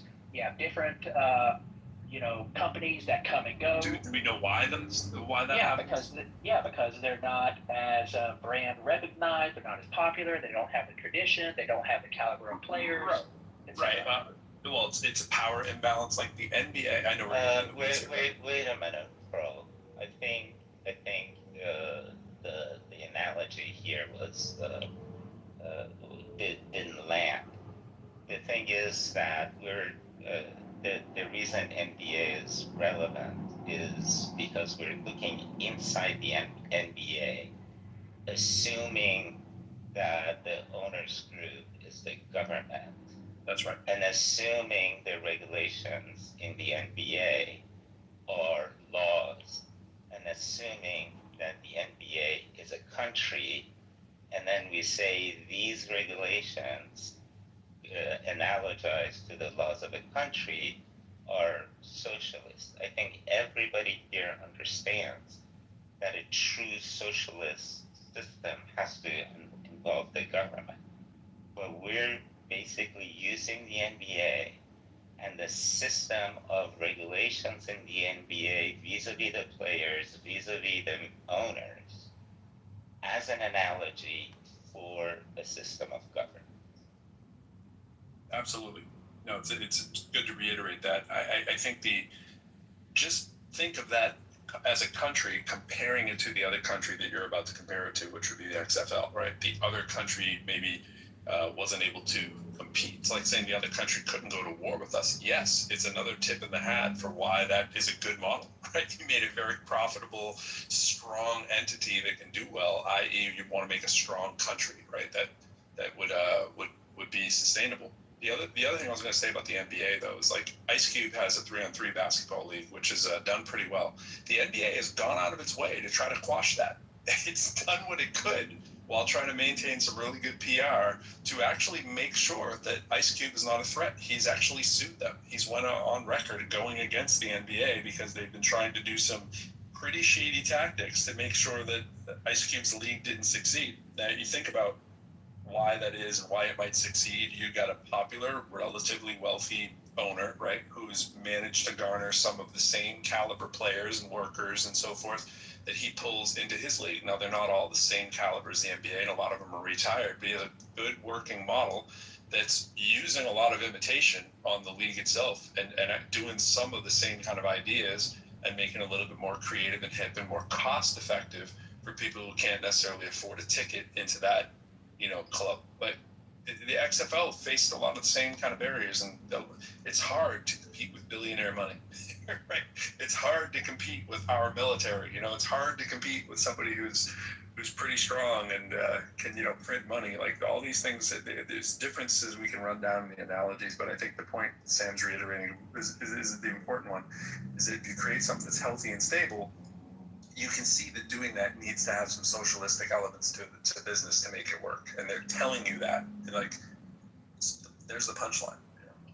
Well, I think I could see where if the government got involved in helping to, let's say, squash or limit the 3-on-3 league from Ice Cube, then that would be a foul. But if it's just the NBA, maneuvering its what we say, advertising. Leverage. Yeah, it's leverage. Then that's fine. If the product is that good and the demand is there for a 3-on-3 league or the XFL, it's going to be just like Netflix. Netflix came up and snuck up on Blockbuster, if you remember, 20 years ago, 25 years ago, and they were, dismissed as just a, rent DVDs to your house, right? And now they're one of the biggest companies in America. So if the demand is there, the business model is good, then that company is going to overcome. And if it doesn't, then there's a reason. And only when the government gets involved to subsidize, like Solyndra or some bullshit like that, that's where I have a problem with it. That's where I think government interferes unnecessarily and inappropriately in the economy. The fact that you're bringing government back up again, I don't think you heard what Sam said. I don't think you understand how analogies work. Like the NBA is an analogy of it's a big organization, it's a big system, right? And within that system, they have found, like in a lot of big systems, certain, let's call them socialistic mechanisms are kind of necessary and make a better product. Yeah, you keep on saying like, yeah, well, if the government did it, I don't. But if the NBA does it, it's fine. No, but what you're conceding is that, well, these socialist, let's say, mechanisms like equity or whatever, if they work inside that large organization, they work inside other large organizations, then those kind of things also, work in the way a country operates. And to simply dismiss them, hold on, to simply dismiss them because you're using the S word is silly. Like these are potentially powerful tools that we already use, right? We already have roads and fire departments and stuff. We've accepted socialism. It's just the argument. Well, where does it apply and where doesn't it apply? But you keep sort of popping out of the analogy and start talking about the government again and stuff, and it's like, stop doing that because that's not how analogies work. The difference is that the government has the exclusive monopoly on force. So if a company the NBA or another country, the NBA has exclusive use of I don't know, no, they don't. red cards within NBA games or something like that. They sure do. They sure do, bro. They Yeah, find do they have red cards? I'm sorry, do they have red cards in the NBA? Check this out. Check out the communism that they have, right? This is what the NBA does. If you say anything about the official, you're fined $50,000. $40,000 is, I think, the baseline. It used to be 30. If a player says those refs sucked, you're fined immediately, and that money gets pooled to the rest of the league. And the players have actually argued, like, where does that money actually go? We need to actually see the money trail, right? That's just one way, right? If you have too many technical fouls, they can kick your player out for the game, right? They do these kind of things. And to the Ice Cube analogy, it's like that's what Ice Cube was saying. Ice Cube's main point with their lawsuit, and they went to the DOJ, so it wasn't like some small thing, right? They're saying, look, you don't beat us, the little guy, the smaller competitor on the court. You guys got to control the doors leading to your court, right? Like, it's all the money and the television and the talent and the officials. The NBA is like, you can't use our officials. The NBA is like, sorry. The NBA really got salty really quickly. Well, you could argue there's something wrong with that because you're banning the freedom that you don't like of that individual official to go and make money elsewhere, right? When that was never a thing before. There was no exclusive referee thing before. Like, there's nothing stopping There's not a shortage on qualified referees. I mean, there's nothing stopping. Oh, yes, there is. There's nothing stopping college. No. I just want to stop you there. Yes, there is. There is a shortage. I'm a referee. I'm a high school referee and a baseball But umpire. anybody can There is a massive shortage. Anybody can go to pursue that. Right. But it's very hard. Yeah. Can the NBA refs There's nothing preventing go me and or do you anyone have a else from problem, becoming a Brian, referee? with interrupting constantly? Can you just stop that? Bro, can an NBA ref go, say, like, ref a D1? Yeah, of course. A lot of times they're the same. So they can do that, but they specifically can't do the 3-on-3. Yeah. So I mean, that's just one of the things, right? There's a whole host of things that Ice Cube had laid out in his allegations. I don't remember what they all were. You guys can look them up if you were really curious. But my point is that he was coming in and saying, look, you guys aren't trying to, like, let us work, and you guys are doing all these things. Like, even though these big three players, they play largely in the NBA offseason, the NBA got pissed when Jaylen Brown played. He played in 2023. He was in the All-Star game. And he did, and it was like he was the first guy who actively came out and played in the big three. And they were like, oh, wait a minute, we got to start, rethinking this. Can we let our active players play in here? And they started trying to, say, not only can the players not play, that we don't want the referees to referee. Anything they could do to sort of sabotage the competition, right? So it's like, of course they're going to do whatever they did. There's a whole bunch of the stuff are allegations, right? I don't know how much of it is true, whatever. I'm not even saying that I know all that, but he says all this stuff about they were pressuring the advertisers and the media partners and all that stuff. I don't know the level of what that's true is, but it's easy to imagine that some of that stuff is probably true, right? That the NBA probably has the power and might to do some of those things that the allegations are saying. Now, despite that, he's actually doing pretty well for himself, the league, and there's other little leagues popping up around that are looking the same. There's a women's one popping up and all this kind of stuff too, so pretty interesting. But yeah, I taught a class on this, a couple classes on this stuff, and I'm just continue to be fascinated by sports owners and sports ownership and just all of the socialistic elements that are in there that make them run and be super successful, ironically, right, in the most capitalist country in the world, right? You would think that we're, like, going to like an NBA game or any kind of, like, top tier sports game, like, they're prohibitively expensive for most people. Hundreds of dollars a ticket for even just, like, lame games, right? You would think offering some kind of B-League, minor league, some kind of option for people to go see basketball in person more would only grow the interest in. So whenever I hear about these kind of protections, I always think, like, these guys are just shooting themselves in the foot. Like, who cares? Let Ice-T's thing, like it's probably not going to be a thing, right? Ice Cube. If somebody... Ice Cube. Ice-T. Oh, Ice Cube, sorry. They both ID. Like, it doesn't seem like it's going to hurt the NBA. Even if it were to become a big deal, it would probably help the NBA.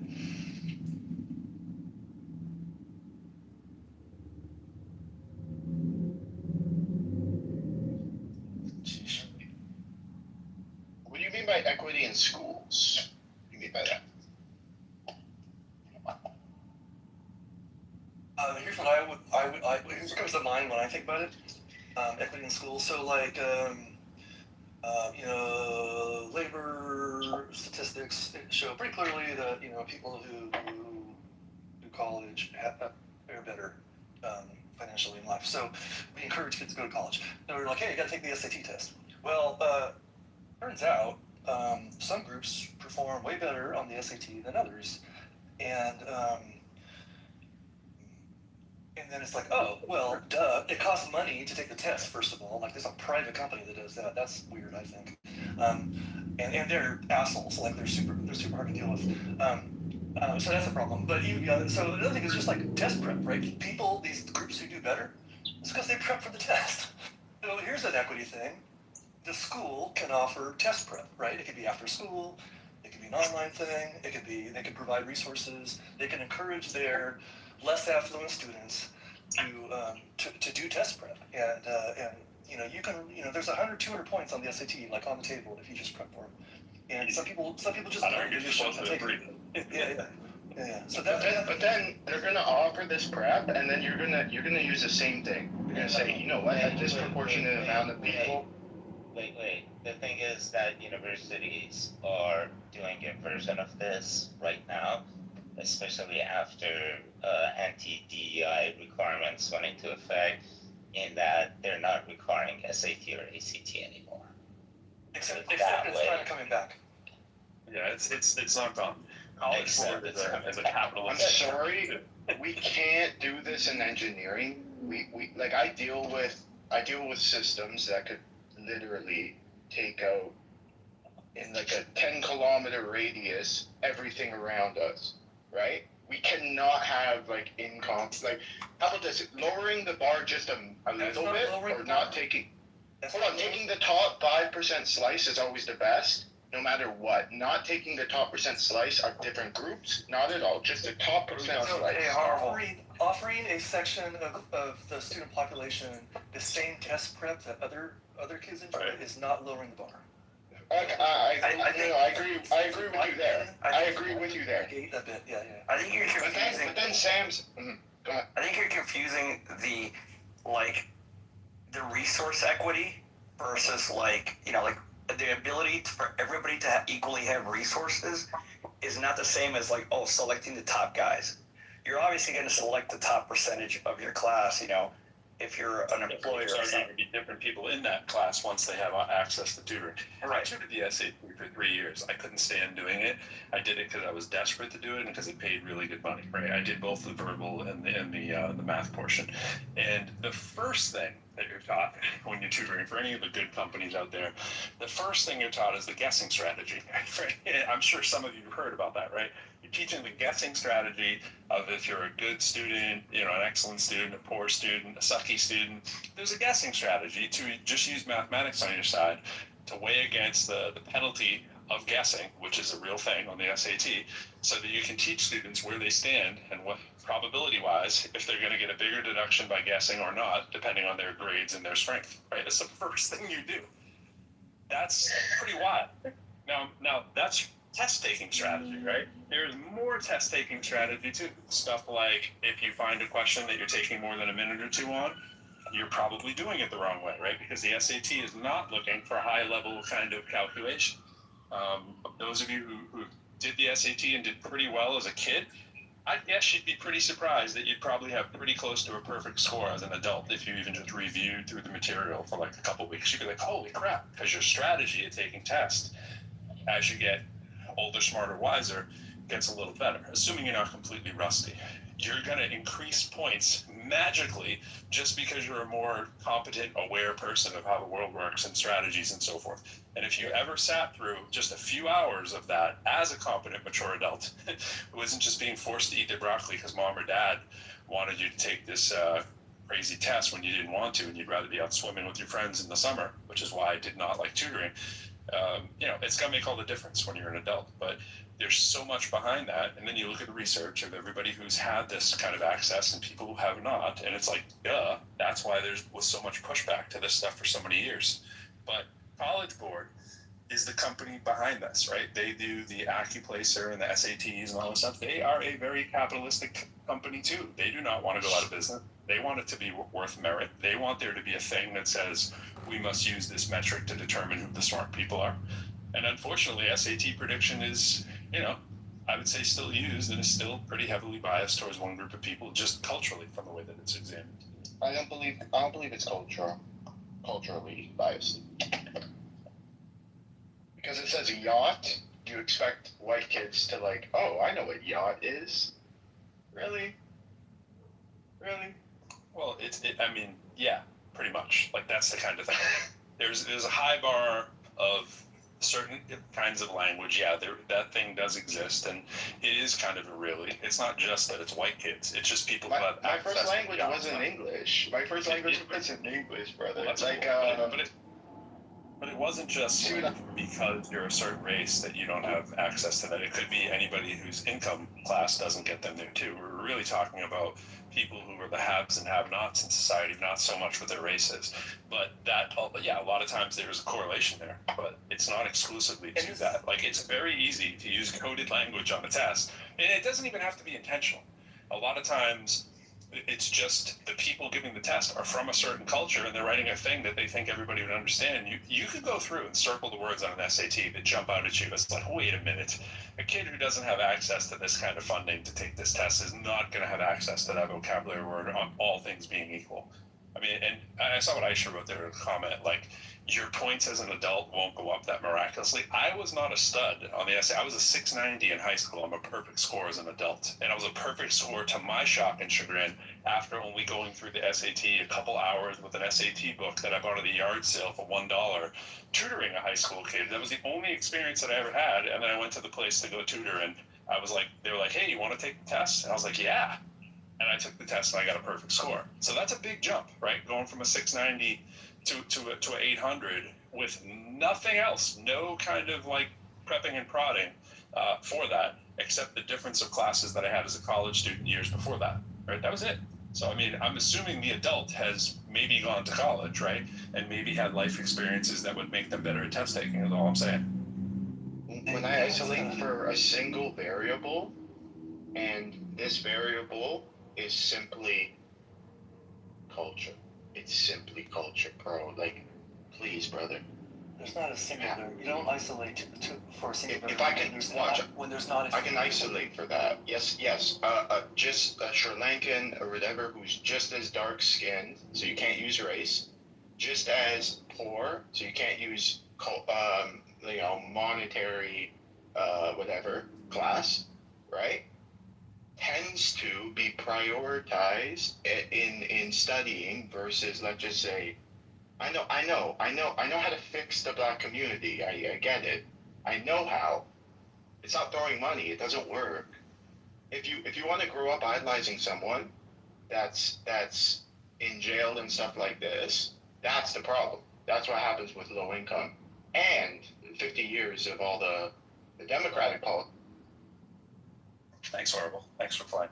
Yeah. One too many offenses in a row that we can't really listen. We were talking about race. Just had to insert that in there. I mean, I guess we were obliquely in some ways, but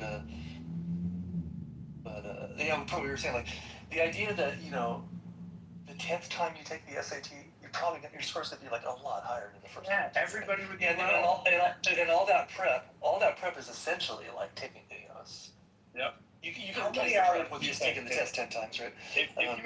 Right. I mean, like you went to college, you got a math major, right? You came out. How much improved would your SAT be from when it was in high school? I mean, it's hard to calculate. I kind of want to sneak in and take it again just to see. Yeah, I literally, when I took the SAT, I literally, like, on Friday, there was an announcement at the school, like, SATs are tomorrow, and I was like, what? I did the same thing. I was the guy who, like, I wasn't thinking about college. It's the same thing. And I'm like, all right, and I guess I did okay, but, like, the idea that, like, I could have done 200-300 points better just by, like, probably 100 points just for picking up the book the weekend before or something like that. There's always this low hanging fruit. But that idea that actually, Tiger's comment, too much about vocabulary, this idea that there's like cultural words, like you can make fun, you can say like yacht, like that's silly, but no, I mean you can't deny that there are cultural touch points. Like it's so silly, and you know I think the test makers like they think hard about this, like they have tried to improve, they have tried to scrub as much as possible. Like you're trying to test, it's basically like Q test, right? You're trying to test the capabilities of somebody. And you want to test like who's going to succeed in college. That's basically what the whole thing's about. And by the way, it correlates really well. Like SAT test scores correlate with success in college pretty well. Yeah. So it's not like it's not doing its job. Not as high as GPA, but they do correlate high. Right. Okay, that's probably true because it's GPA but is it's still. But it's like when they took the SATs away, I was like, whoa. You know, the SATs were like the way someone like I could get into college. Like, because like my grades were pretty bad. My SAT score was like pretty good. It wasn't awesome, but it was like pretty good. And to me, it's this opportunity to equalize a little bit and be like, yeah, I just didn't care about grades. Anyways, I don't love the SATs or anything like that. I just think that these tests do serve a purpose, but to pretend like there's no cultural like there's no cultural bias. That's crazy. I mean, there's no rock and roll example. Tests are problematic. On Van Halen's first album. Yeah. No, it's hilarious when you read the SAT, when you have to do the English section and you read through that and go, imagine that there was like any diversity in the room if they would have let this fly through. And even some of the math questions are just like, what? Why would you ask this? Like I was doing one this is what I do. Like I review these, right? I took every math placement test that we have available at the university, right? I even did them for the English side. We have an AccuPlacer as well. An AccuPlacer is because if you have open enrollment for people that are just coming in, because we're the only public university, right? You have to have a public enrollment status through some of our doorways, which are people coming through workforce or people that are just there for an associate's degree. They can take an AccuPlacer. Everybody else doesn't, but they're moving more and more towards making those folks do it too. And when they don't do it, they take a regular math placement test if there's any ambiguity with people's records or whatever. And it's basically an algebra test that you give out to everybody. You just see if they do really well in the algebra test, us brilliant minds at the math department go, this person's going to do well in math, right? And this person's What did not. you call the test? The Accu test? AccuPlacer. It's AccuPlacer. also administered by College Board. So College Board, AccuPlacer, and it's hand in hand together. It's search for years on the AccuPlacer, right? I am the person who made the cut scores at our university, right? By aggregating all of the literature that is out there on how these numbers come to be. I made the flow chart for our university, right? For like which courses you have to take, for which major, blah, blah, blah, because it wasn't done before I got there. And I'm not trying to pat myself on the back. I'm just saying I'm pretty vested in this. And it's hilarious when you take the test and you go, wait a second, this question right here, I don't actually know what they want because of the language that they use, the language in the instructions. Ambiguous language, overly, fluffy kind of language in places, just in the directions. Now, it's not most questions. They have done a good job on most questions, but they are clearly testing for what you don't know as opposed to testing for what you do know. It is a gotcha kind of test when you take the AccuPlacer. Now it's adaptive now, right? So you can take an adaptive test and it will give you, more or less of the questions, whether you did well on them or bad on them, obviously, and moves you along because we are, in 26 now. There's no need to give non-adaptive tests and so forth, but it's gotten better. It's not that but it's just one metric, and it has nothing to do with what that person is going to do to overcome. Like I've had students who've had a 3 on the math place. When I was at Northeastern, I had a student who had a 3. I use the example all the time. And the dude is making far more than me at State Street Bank. He had a 3. We should not have taken him. I had to fight for this kid myself to get him into the program because I interviewed him. So I heard his story. I heard his pitch of why we should just take a chance on this kid. And we ended up doing it despite his horrific math score. Now, we had claimed that for our first year program that we were just using the test scores for placement, and if we wanted a student, we were going to take them regardless of what their test scores were, and then we were going to find a way to get them funded, basically, to take the course that they needed, right? And that program is still going on. It's foundation year, and it is continuously each year become a more selective program, right? Where now I think the average GPA of the kid coming in is somewhere like 3.4. Now, this is a first-year access program, right, that I was teaching in. A first-year access program for people in the actual community coming in. So we did the same thing. They were taking tests. They were doing holistic interviews. This stuff costs money. It's time and money to have interviews, to hear the story of why this otherwise pretty good student on paper, has like a 3.0 or something, just happens to have these bad math grades and would never get through the front door of this university that usually is looking for a northward of a 4.2 or 4.3 to even be considered in any of the STEM programs, right? So we're like, okay, what's your story and what has sidetracked you? And then we hear it and we go, oh my God, this kid is going to overcome. This kid is going to be that elusive grit person who will work. And you have to go to bat for the person after you've, selected through their interviews and put all the cards on the table of who this person is. Then you can actually pick with how who's going to succeed, because you actually know what the story was, as opposed to I just have one data point, which is what their SAT score on, which is ridiculous.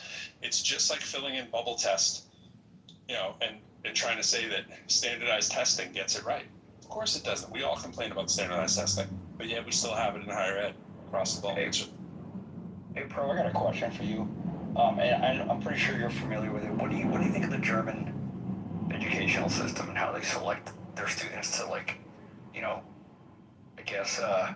grow through different tracks? Yeah, like the track where you're gonna go to college. Yeah, I'm familiar. It's certainly efficient for the factors of production, for the people who own society, for the people who are running the world. Of course, yeah. Like that's it. It's not so great if you're one of those individual folks, but it's not like it's the end of the story either. It's not like you're doomed forever and ever and ever. It just kind of means your undergraduate education, a pathway has more or less been selected for you. And it's not like you can't jump out of that pathway, even though it may seem like the doom, gloom, and despair, right?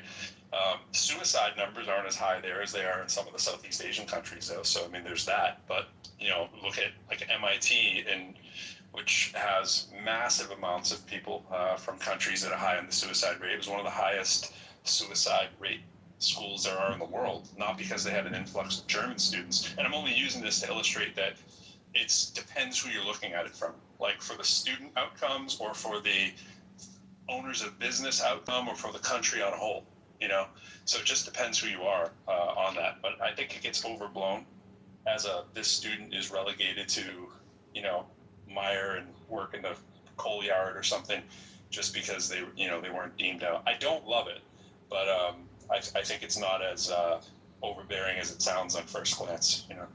I think the UK system is similar. Yeah, a lot of kind of early. A lot of European. They're they're earlier to track.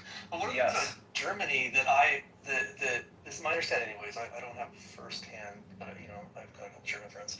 But one of the things I understand about their system is, like, you might get tracked into a technical, the trades or something like that.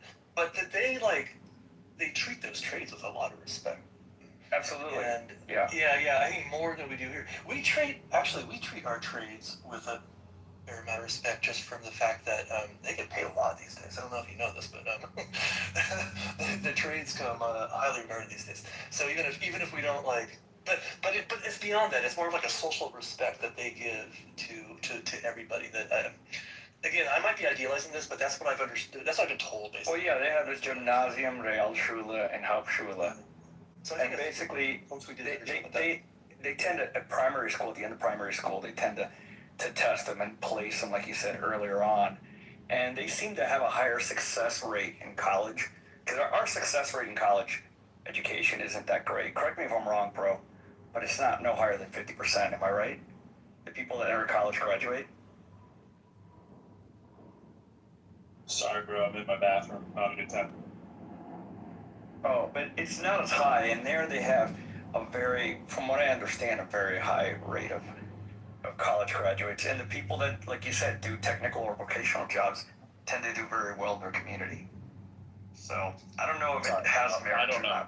I don't know what the final outcome metrics are, but yeah, and I was just going by what I know from just some firsthand info, well, secondhand really info. So, but yeah, it's largely what Hero said. Like the society treats a lot of those trades with a lot of dignity and respect, and people do pretty well for themselves.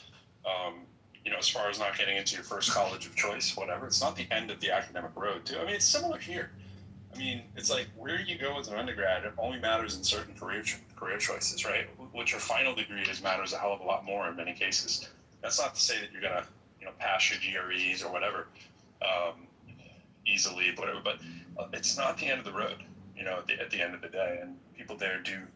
I guess you could argue there's more equity there in some cases for certain parts of the sector, But I don't love it. I don't like the idea of it in a pure sense, but there's aspects of it where at least get why. But it's hard to come in from our cultural viewpoint and say, yeah, this sucks, you shouldn't do this or whatever. I mean, Germany's an interesting package of goods, Well, in the U.S., there's sort of a bad history with tracking.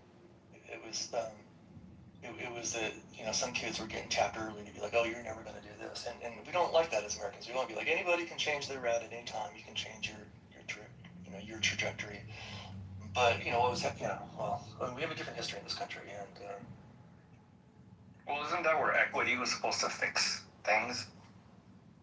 Kind of in a way, allow the kids that were like impoverished. The opposite of equity is. No, I'm talking about like the kids that couldn't get in, that fell through the cracks. That was what equity was supposed to like. Yeah, stop. I mean, I just equity is just like look around and look for the kids who need some help, and Yeah, exactly. Yeah. It makes all the sense in the world. Why wouldn't you do that, right? And things we can identify, right? Like we can identify that, like communities, like kids are coming to school hungry. So now, like in California, they just have, and I love this. They're just like, they had cafeterias, they had discounted lunches, they had these different programs, and then some schools didn't really have cafeterias at all, and so there weren't really many options, and the full free lunch program had like what do you call it, like a stigma, and some people are like, why don't we just offer free food?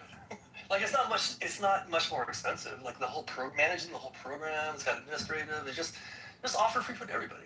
And some kids are going to take it. And so that's what they have now. That's all. I think all the high schools in California, certainly around me. Not all the food is free, but there's like free options. And my kids go to a pretty affluent school, and they basically have like a Starbucks. I mean, it's not a Starbucks, but they basically they turned it in to like a bit of a cafe. It's like a study area. It's kind of cool. People go and they can. So it's like in a way at that school it wasn't really necessary, but in some of the schools I've been at recently, like it's necessary. Like kids come in there and they're gobbled. They have a brunch break. The first few classes and then they have brunch. I thought it was funny that they called it that. But it's like, anyways, addressing these concerns kind of makes sense. And a lot of it's not just about kids don't get enough food. That helps create community. Kids eat together. Anyways, I think these are identifying these things and just being like, oh yeah, SAT, or this kid just needs some tutoring, or all these things. Like, it's fairly low-hanging fruit. Not every kid needs it. Not every kid who does need it is going to take advantage of it. But whatever. It's not. I don't think these things are necessarily that costly to implement. It's just about making better schools. And it's definitely not about lowering standards. Yeah, I totally agree. Although, I mean, that's a problem. That can be a problem too. I have, in my recent experiences in schools, have been kind of shocked at how like vacuous some of the education is. But that's a separate problem. Like equity isn't lowering standards. If standards are being lowered, that's a separate thing, and is it's unethical, actually. Possibly concerning. I'm not in a panic over it. I think it's over-reported, but there's a big difference. This is what I've learned recently. Like, massive difference in what class you go to. Like, so I was substitute teaching last year, which is a very weird thing to do. But it let me go to a bunch of different classes, and I would have a day full of geometry classes, just for example, and there would be like, I didn't know from looking at the schedule, but it would be very clear that there were different geometry classes, and the type of students, and it would vary quite a bit. So you would get that one AP geometry, where I don't know if there's AP geometry, but there's the higher level and stuff, and it's like, holy shit, these kids are pleasant to work with. They have vocabularies, they can talk in complete sentences. And then in the dumb class, these kids are like grunting and shit. They can barely even form. And I'm like, what are you saying? Like, can you put that into a sentence, please? Like, I don't even know what you're asking for here. Super distracted, wanting to get up for water.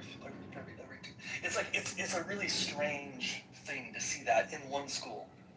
And in a day full of classes that all have the same label. So clearly there's this sorting going on that I don't love, but yeah, I don't have a solution. And the sorting thing is, it's just weird when it's so early. You know what I mean? Like the German thing, it's just like you're gonna sort them like at whatever age it is. It's ridiculously young, right? It's like that's the thing. That's just the knee-jerk reaction. It's a little Brave New World. Yeah, you are going to be a plumber. Yes, you shall be plumber. No, not what's the other one? The three-part series there. Oh man, the movie I think begins with an A. What are they called? When the kids get chosen by you shall be an intellect. And oh no, it begins with a D. What the hell's the name of that movie? I don't know. Like some dystopian, like teen kind of movie. I actually love them. I just forgot what they're called. Divergent. Leanne just put it too. I just looked down. I'm like, right after I said it. So, but yeah, that Divergent series. It's like you should be erudite. It's like, I thought it was a series about calculus. You thought it was a series about what? Calculus. Oh, that's good. That's good. I see what you did there. Yeah, it's weird. Anyways, I mean, I think there's arguments of whether you get more equitable results or whatever, but it certainly doesn't feel equitable when you're telling the third grader, I can't remember the grade, whatever grade it is, it's really early, that thou shalt be a plumber. It's like, it's great. It's at age 10. It's at age 10, actually. 10? Yeah. Well, what is that, fourth grade? Think about your like 18-year-old self and your 22-year-old self. Oh, but that's my point. Wow, it's totally different. That's my point. It's exactly and yeah, it's crazy. When I did the SAT the second time, I was in my 20s, and it's like, and I read about Aisha put there, she has a point. Like, obviously it would be invalid if you've actually gone through the education and then take the test, but that's kind of my point. The point is, the test is actually telling you who is fit to get into this university. And it's like, well, if on the back end I was able to do it, so I'm not saying I wouldn't have got in with my scores, but I certainly wouldn't have got into some schools. I had a 610 and a 690, right? So 1300. That's good for a lot of places, but it's not so great for others. And it was like, I was just like you. I didn't know what the hell I was doing. My parents never took an SAT, or they had no idea. They weren't paying for go to SAT class. They were just like, take the test and shut up. I did get to take a pre-SAT, and so you had a little bit of exposure, right, to even go up. I don't know what I had on that, but whatever, you go up, and then it's like, you go take it after you did your 4 years. And it's like, wait a minute, if I can do this good now, well, what were we saying that you were going to maybe say that I couldn't get into some of these elite institutions? Like, I didn't go to an elite institution. I went to a state institution. I mean, it was a good state institution, but I came out, and now I can crush it, by the way, on both subjects. And I suck at verbal. I just conned my way through it with good test-taking skills and breaking down Latin and Greek prefixes, right? And that is a major thing, by the way. You can't sleep on that. A little bit of Latin, a little bit of Greek. I mean, you can just figure your way out through a bunch of words. I had no idea what I was talking about. But I can look at a word and say, incorrigible. I mean, I use that example all the time. It's like, I would never say that in a sentence. I've probably never said it in a sentence except to explain this sentence, but I can go in, not, able, not able, corrige, core. What is something that begins with core? Correct? Corridor, those are straight. Not able to be straightened? Okay, now let me think about that with the analogy that, child is to incorrigible. Like, oh, I get it. You can't straighten out the kid's behavior. All right, duh. Like, is that what we're testing? We're testing our ability to, scam the system, or do you really want to know my vocabulary? like, because that's another loaded thing too. But as an adult, we can all go do that, right? Not just the kids that have access to Latin and Greek as a head start. You just get more access and exposure to those words after you go through a system. So what did you pre-predict? That I wouldn't have been a good person to show that I could have high scores, even though I could have got those scores if I had the education? That's what we're saying. With the education to take the pre-test, with the money to take it, and parents that know better, you're going to do better. That's it.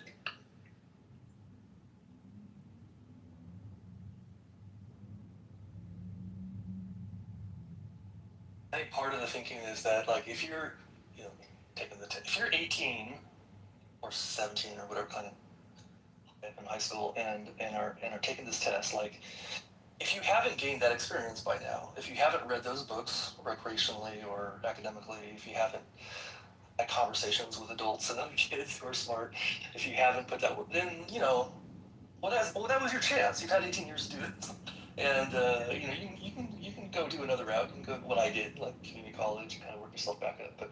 But there is this like reality that like you're testing these young kids for their capacity to enter university at 18, and like frankly, like I wasn't ready to do that,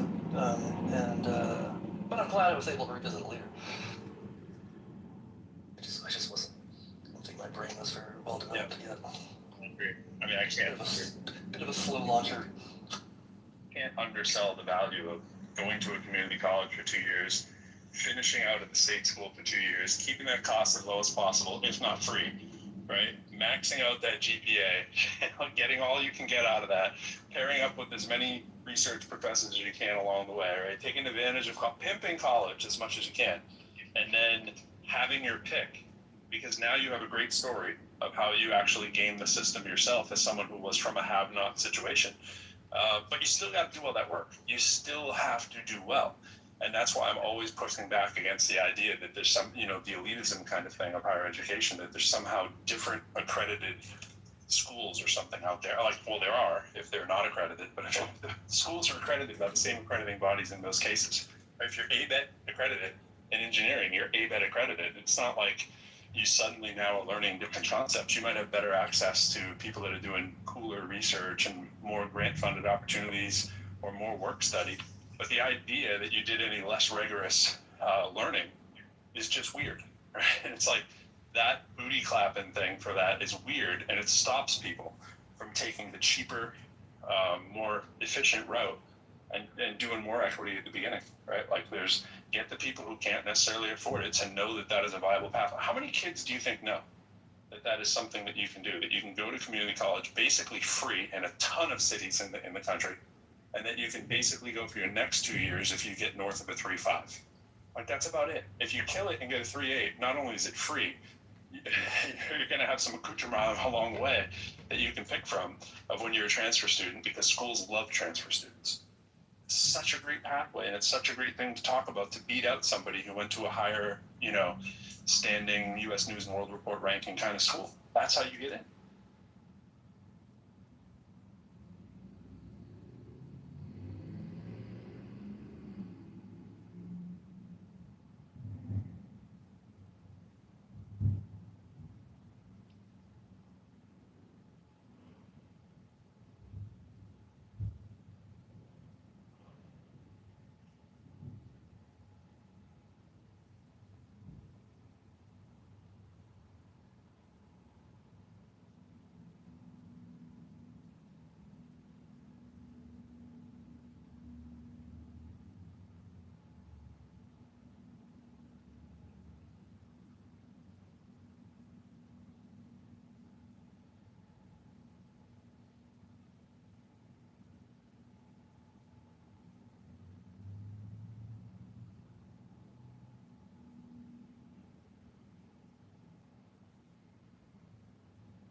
I just bought an Apple Watch, and it comes with a charger.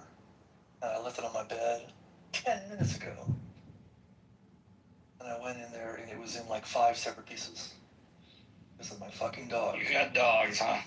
Oh my god. She like, it's always, so, she's better at like not, if she knows something is mine, she won't do that. But since this just came in the house yesterday, it's like, what is this? This is new. This must be for me. What type of dog? What breed? She's do you know what Anatolians are? No, I don't actually. I'll look that up. Actually look up. It's an Anatolian Pyrenees mix, and if you look up Anatolian Pyrenees mix, you'll get a picture that looks just like my dog. they're actually pretty awesome. But she's a mischievous one. She's got opinions, and she gets bored. I have to keep her. It's kind of on me. I got a little upset at her. I think we have another of these chargers around the house. But I'm like, hey, I might be returning that. Don't keep on it, actually. I was thinking of my bias. If I was doing an interview for a student, and it was a student that came from an Ivy League or a really highly ranked school, and you gave me a student who did the pathway that I did, and the GPAs were relatively the same, I'm so much more biased for the person who did the community college to state school thing or modest school. It's just like, that's where my bias lies, only because my experience has been that even before I interview those two people, it's going to be a much more engaging interview with the person who did it the harder way, and had more barriers in their way. That's what you're looking for in a lot of times, right? You're looking for who had the barrier. Now, of course it's not all the time, because many people get to these schools that have just as many barriers, and they manage to get into the Stanfords or whatever and still kill it when they're there. I'm going to take that student, right? But my bias going in is that you're probably not that person, because it's way less probabilistic that you were just somebody who worked super, super hard and had the whole world working against you. It's probably you're working pretty hard and had everything kind of relatively handed to you, compared to the person taking the other path. It's not always the case, but that sure is my bias. One of the questions that gets asked a lot when you're applying to financial aid or applying to schools is, did both your parents go to school? And if you can say, and it turns out I can say this, that neither of my parents went to college, that puts you in a category that they definitely want to serve. They want to see that generational jump up. That's kind of rare. It's the biggest predictor. That's like, are you going to be rich or not? But if your parents went or not will mostly answer that question. So, what was I saying? Oh, so your example is good. Like you have a body. You want to see people with that kind of story, right? I kind of love seeing the opposite of that, which is like, and on you'll see these like on video, like on YouTube Shorts and stuff. You'll see these, usually an Asian girl who comes up. She's like, I got a 4.5, and I volunteered this, and I did all this, and I the complaint that didn't get accepted to places. And when I hear that, I'm kind of like, a little part of me, I'm not proud of this, a little part of me is kind of like, yes. Because it's like, not that I have anything against Asian girls. It's more like, you can't just do that. You can't just be like super awesome at everything. You have to be an interesting person, right? I mean, don't look. She's gonna get in somewhere. I love when people get reminded that it's not just, that's not the only thing people are looking for. Guess what? You didn't get into Berkeley or Stanford, and you might not have even got into the state school near you. But there's 50 other schools you're going to get into. But the choices are a little. Whenever I hear that story, I'm like, yeah, you should maybe think about what you did. Yep. Maybe too many weekend evenings at Kumon wasn't exactly the thing that you needed to do. Sometimes, man. Yeah. Hey, hero, pro. Why are they so many sidebar? See, I should down there too. What they haven't heard too. Listen. Why are there so many stupid people in Clubhouse, man? I just came from a room where you're not gonna tell me about the flat earth, are you? No. I'm talking about an epidemiology question. I'm talking about, would you take a rabies vaccine? One guy said no. You gotta stop going to this one, man. You just keep giving this one to them. You gotta come up with some new material, man. Dude, it's so many stupid human beings on this damn app. And I asked him, I said, if I told you as an expert if the tsunami is going to come tomorrow, a 50-foot tsunami, would you believe me? They were like, no. Okay, you're gonna die. It's like, come on, man. Hey, you can't tell me to put a PFD on. I was reading a story the other day about a potential tsunami.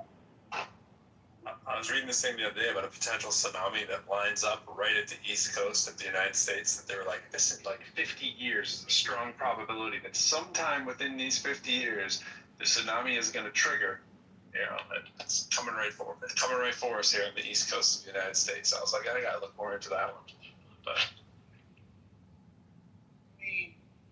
For God's sakes, man, like we got sleeping volcanoes, you know, in California, man. And it's like, if that goes off, that's gonna trigger tsunami. And it's like, tsunami, we don't have that early alert system, especially over here in the East Coast. Yeah, we don't have that other countries have. You know, we just don't have. Oh, I got alerted a couple days, just maybe about a week ago, like at 6 in the morning, all the phones in the house went beep, beep, beep, and it was like this earthquake warning. And it happened up in Ukiah, which is about 100, 200 miles up north of me. And so I was in bed and I was kind of doing the math, like how fast do these seismic waves, how much time do I have? And then like how much time do I have before I realize nothing's going to happen? And anyways, it turns out it's just a few seconds warning. no, But it's a pretty cool system.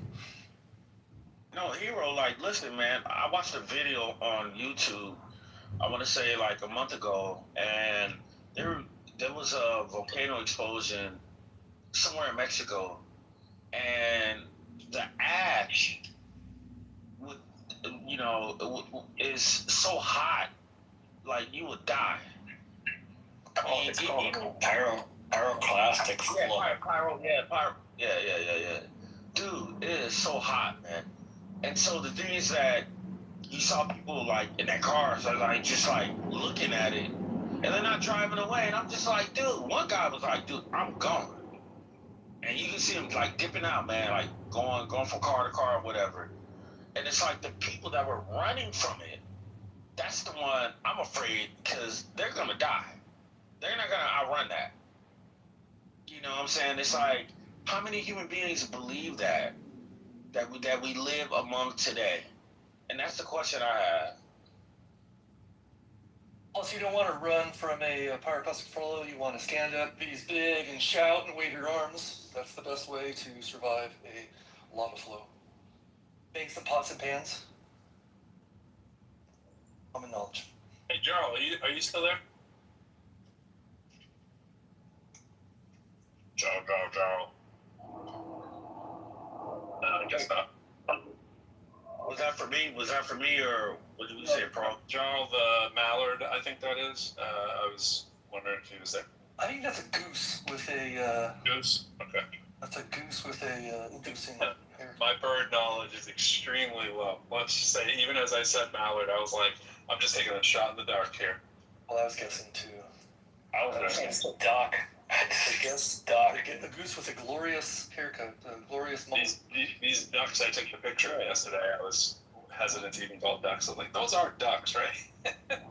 So let me ask you a question, Pro. Would you get rather bit by a duck or a shoebill bird? I don't know. The duck sounds more pedestrian, so we probably know more about a duck. So I'm gonna go with the duck. Wait, I don't think rather. Is a duck not a shoe-billed bird? Or what? What is a shoebill bird, by the way?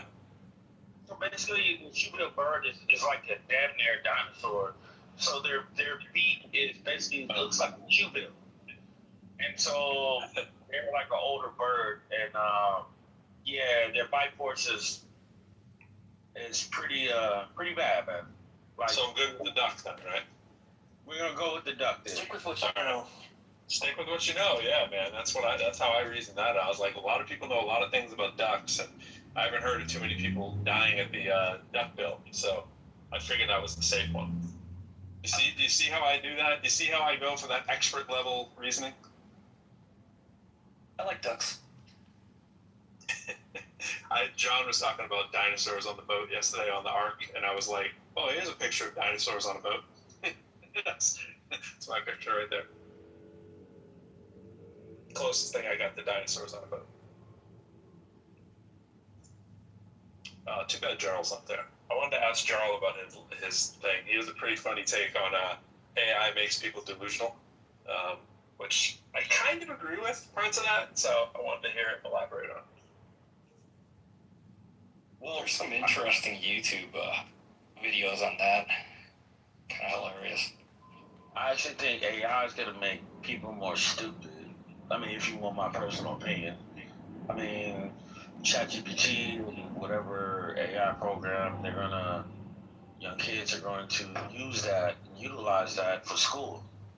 And imagine, for example, I worked with a nurse, and he was like, "Dude, I'm using ChatGPT just to write my papers." Really? You're writing papers on taking care of patients.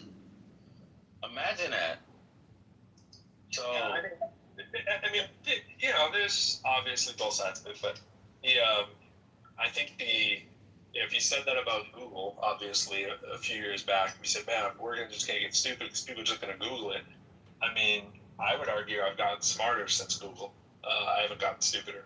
Yeah, it's a good tool. I would argue I'm going to get smarter. I probably have gotten smarter since AI, because I've probably read more due to the volume of AI that I've utilized. A lot of times with AI, I'm doing the same thing as a Google search. I'm asking for the sources and reading the sources, or in many cases, I'm asking what sources are worth reading. Just like gleaning from the ones provided, which ones would be worth my time. And my little agentic system does that for me. It's like, this is the one pro you have to read. And I really consider it as a trusted person who has the same opinion of Netflix that I do. It's like, because it knows what I like. It's like, pro, you have to read this one. And of course, I read that article. And he's like, you can read this, but, here's the main points. I'm like, great. And my main point extraction, bro, has got me so much more knowledge than I used to have. You know what I'm saying? Like, I didn't have the time for something to give me all the main points and detail it, lay it out for me like an executive assistant, right? I'm like, give me an executive assistant for $20 a month, and I'm pretty happy. I mean, that's a classical argument, and I appreciate that. One of the things that my professors always said is that don't use Google to answer your questions. Don't use Wikipedia. Don't use blog posts. Don't use none of that. But I believe, and this is just my opinion, is that I think in the new generation right now, because of the AI situation, I honestly believe that young kids are going to use it a lot more, man. Unfortunately. Well, and you're talking about college students, man. You're talking about college students. You're talking about nurses, and even doctors. And it's like, what the hell, man? That's just my opinion. Well, it's a tool of discovery still. Like, of course they're going to use it, but you got to. So I'm taking a course right now, and I've been using it, but I'm kind of exploring this because I haven't been a student in a long time, and but I'm going through. I'm saying, hey, I'm using Notebook LM, and I'm like, I love the syllabus and the rubric and the textbook. The textbook's on PDF, so and I put these, and I'm just like, I'll ask it like, hey, look through the lecture slides are in there, and I'm like, look through the lecture slides and this chapter of the textbook, and build me a study guide, and it builds me a study guide. Like it's pretty handy that way, and so I'm still reading the text and looking at this lecture slides, but then now I got the study guide, and that to me that's easier than jumping between a couple different things, and I'm rather enjoying it. I think I'm learning this stuff. It's not a hard class, but it's you got to expect people are going to use it. And so some of the assignments have been writing assignments, and I've definitely been using it. But I think I spent 4 hours on my last assignment, and it wasn't even a big, it wasn't even a lot of writing. But I definitely used AI. I pretty much changed everything because I don't, I like to use my own voice, and I didn't feel like it was my voice, and I would feed back what I wrote it. Here's the weird thing. It'd be like, oh, what a great idea. Your analogy of this and this was brilliant. I'm like, okay, settle down, LLM. Like, stop being, I don't need the praise. I need some criticism. But for like a a checklist. I'm like, did I hit every, the assignment has, do this, and this. Like in the past, I would have been, I'd start writing and I wouldn't even check again. I would get a bad grade, like, oh, because I did, like, I can just look at the assignment and just being a student to me is like pretty easy now because I'm like, I just do what they like. It's never dawned on me when I was younger, but it's like, look at what they ask you to do and do that. And don't stop until you're done. Like, it's so simple. I don't know why it was so hard for me before, but well, you didn't have as many tools here. The whole thing. We have way more tools now. I'm a nursing student actually, and I'm in my second year, and I've used it extensively to cut down my time of research and studying. That's what I use it for specifically, and really one of the things I use it for is I'll rag in the entire textbook, and I'll have it make me practice tests based on NCLEX standards. Totally. It's actually helped me a lot, dude. It's been like a life changer for me. Because I learned when I take a test and I get a question wrong, I'll remember that fucking question forever. Why, that whole process forever. So, yeah, negative reinforcement. Taking tests is a real, to me, it's like a really good way to learn. You know what I just did a couple hours ago? I had to do the study guide. I took the quiz that I was supposed to take and did fine, and then I have it coming up so that, hey, now take these last 3 chapters, the last 3 weeks, and make a bigger comprehensive study guide and reference. And then I did it, and then I said, would you like for me to, it offered this, would you like for me to make you a conversational 1-hour audio? And I was like, oh shit, yes. And it basically made like a podcast. I've only listened to the first few minutes, but it already annoys me because it's like the male voice, and then the women, partner's like, yeah, totally. And it's like, all right, again, just settle down, ChatGPT. Like you don't have to do that for me, but still, it's kind of cool. It just gave me an hour-long audio that I can go listen to on my walk, and if I can get past the dumb podcast form, it actually moves me. Hero. I mean, and shout out to you, Miguel, man. You've been in the nurse system, brother. That NCLEX is hard, man. From what I know from the RNs that I've worked with, man. And I'm not saying using AI is bad.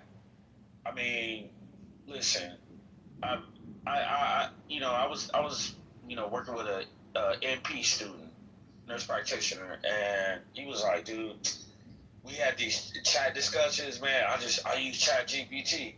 I didn't even know what ChatGPT was until he told me. He was like, yeah, man, my professor had this question. I just used ChatGPT.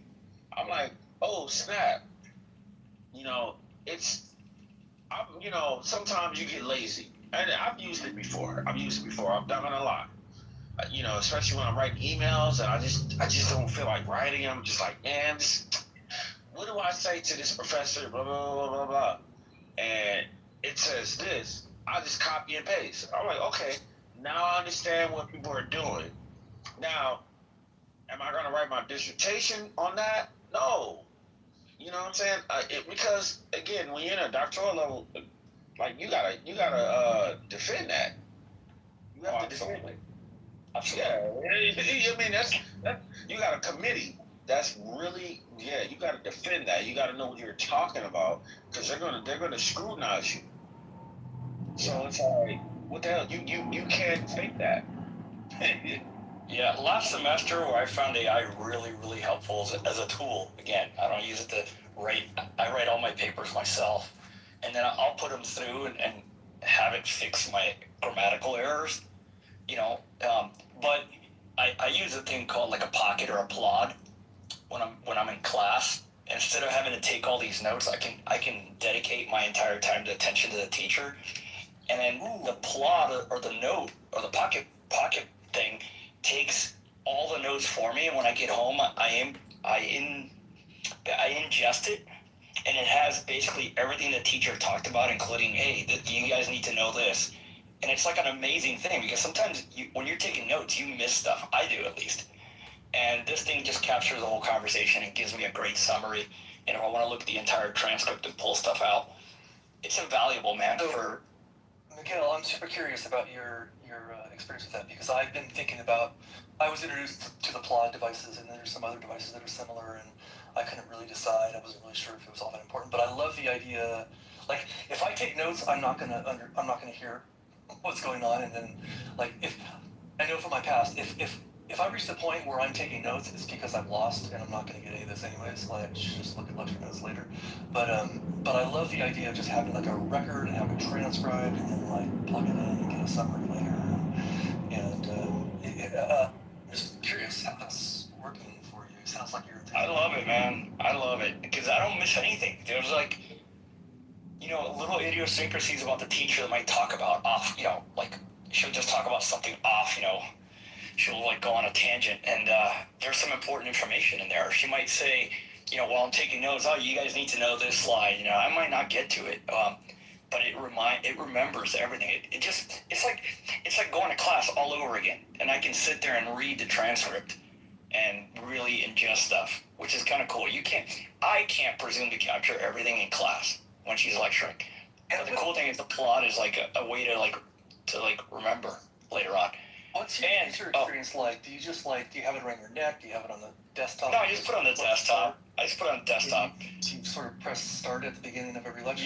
Yeah. I just push hit, and if nobody's talking, it'll pause. At least I think it does. But it'll record the entire lecture. Do you listen to it? It doesn't make a record. Transcripts. It'll have like an AI version of the transcript, but it also has a raw transcript in the back. And I don't know if the Plod model or the Pocket model are the best. Yeah, they're LLMs. So I'll ingest it into Claude, the actual entire thing, and give it a better, manipulate the transcript to my preference. Do you see what I mean here? But and then I can put it into text format before you upload it, or do you? Yeah, completely text. Yeah. It's not voice. It's not like I'm listening to anybody. It's just recording. And the cool thing is, I can rag it into my Obsidian, and then I can say what chapter it's from, and what day and everything. And then later on, I can say, hey, can you give me a test on chapter 10? And it'll go in Obsidian and look at all the notes from chapter 10, anything and the teachers usually are, how they are. They like to give you like a little help, a little pat in the butt to get you going. And they might give you some things that may be, answers, I guess, or. So there's a lot to that. Or, they'll say, hey, make sure you read pages, and really know that. And sometimes that slips your mind. But with this, I've got the whole class, and I can listen to it I can read it continuously or get the best parts of it. I don't know if that helps. It's helpful to me, man. It's really helpful to me. When I first heard the concept, I like the concept. You can imagine even in with the workplace having something on your neck and just all day long and just be like, hey, when I was talking to Bob and what did he? No, I don't use it that way. Yeah. But you could conceivably yes. do that way too, right? Yes. I like that idea, like a kind of a always. I mean, maybe it's a little creepy, but you're not recording. I was transparent though. I did ask my teacher, hey, it's not recording, it's just taking transcript. She goes, oh, I know about that thing. Yeah, sure, go ahead and use it, That's how I kind of so it's very transparent with the instructor. And they seem to be okay with it up to now at least. I like how it's independent of because you could be doing the same thing online, like taking an online course, right? And you can have tools on your laptop or on your thing. Yeah, that's why I like the idea to have a completely independent piece of hardware doing this thing that will not be affected by software updates or whatever happens during the day. I just think and it's even independent of your phone. I mean, it integrates with those things later, but I like the concept. No, it's actually pretty good. And again, it's unlike how they say that I guess there's statistic that students that take online classes tend to do better than people that take in-seat classes. And I think it's because we have access to the notes online, and that you can look at them as much as possible. And a lot of people sometimes are unsure, or they're confused in class, and they're too afraid to ask a question or ask for clarification or ask the teacher to repeat themselves. And sometimes I may find that myself in that situation, so I just say, hey, I'll just let the Pocket or the Plod pick it up, and then later on I can rehash it on my own. And then I can ask AI to explain this to me in a way I can understand, if you get what I mean. So I've got that tool. It's like I'm freezing that class in time, and I can go to it anytime I want. Can you insert marks or something like that? Like, hey, ooh, remember this? Like whisper to it, or doesn't it have like a whisper mode or something? Yeah, you can talk. You can talk, and just I don't. I don't know. Is there like a button you can press to like? Yeah, there is. I think there is something you can mark, but I haven't fucked with it, dude. Honestly, I can look for it, What? but I haven't messed Press with to do what? it. Well, button. Bro, do you know about these like Claude, but with a P, about these devices? It's like it's kind of a category. What do you call it? Like an AI assisted voice demo or something. I know that they exist, but I've never used one. Yeah, I got it. I told my class to get one. I was like, you might want to get one. Yeah, I've been using mine for about 6 months or whenever it came out. I just jumped on one, and I think they're amazing, dude. On top of. Yeah, but if you don't subscribe, you still get plenty of use. Like if you're only taking one class a week, Yeah. it's but there's limitations. I subscribed. It's not that much. There's a big distinction though with what we get saying at the classes, at least like at the brick and mortar institutions, is if they're asynchronous or not. If you got synchronous versus asynchronous, you get different results, and also it's different results for the more prepared the student is. If you get like a really responsible student who has asynchronous courses, they can be fine. But a lot of times, the underprepared student needs synchronous, like, they're online when the teacher's online kind of thing. And that's when the class is taking place. Not these like highly asynchronous kind of leave it to the student's responsibility kind of thing. That can go wrong a lot of times. Yeah, I see that. It's just somebody said statistically online students do better, but yeah, that could be just. I think I would largely guess that that's true. Just said as a broad statement, but those are two different baskets. I think that's because most classes now. Well, maybe not most, but there are a lot more asynchronous classes than there used to be. There's a lot of hybrid classes too, bro. Oh yeah. Where one week you go to school and the next week you're online. That's how some of my nursing classes have been. Kind of interesting, actually. A lot of them are every 2 weeks, so that you really only have like 4 sessions where you actually meet with the class. Those actually, I love teaching those. So those are ideal, really. Are they as rigorous, would you say? Yeah. Oh yeah. So a lot of times they're more rigorous. Yeah. Yep. For the older, more mature students, like the hybrid classes are really good. For the young 19-year-old kid, it might be a disaster. That's how I've seen it. Yeah, similar to what I just said. Same idea. Sorry. No, it's the same. We're saying the same point. It also carries through with the hybrid courses for sure. I was teaching them to grad students, and they love them. They feel like we all do. You feel like it's this wonderful opportunity to either get to meet with the students or meet with the faculty, and it's really every other 2 weeks. So you meet on, week 1, and then it's like, oh, okay, now we're gonna have class online again. Well, we would normally do like the first class would be in person, then you'd have like the next week that you're online. Sometimes it's the next week is online and then you're in person, right? Sometimes it's every other week, so it just depends. And then there's some that do once a week, and then they have one meeting that's on around. Just depends how it's chopped up. Like whether it's 4 or 8 meeting sessions, you can't help but feel like it's special and that you're really looking forward to it. Yeah. Yeah. And like for me as a student, I find the hybrid classes, having the note, gives me the best of both worlds, or the plot. Sorry, because in the seat time, portion of the classes, I can actually just pay attention and don't have to write and be racing to keep up with her. I just have that class over and over again as a transcript. I should write too. It is way more easy. Pro, how do you detect fraud or cheating? Possible for somebody to be using. You're kind of broken, bro. You were broken. Like essentially, right now we have. You're in a matrix. Yeah, he's fading in and out. Doing these to your class and say, okay, now that I know that everybody is cheating, like fading in and out, pro. How am I going to structure the course to make this have as little impact as possible?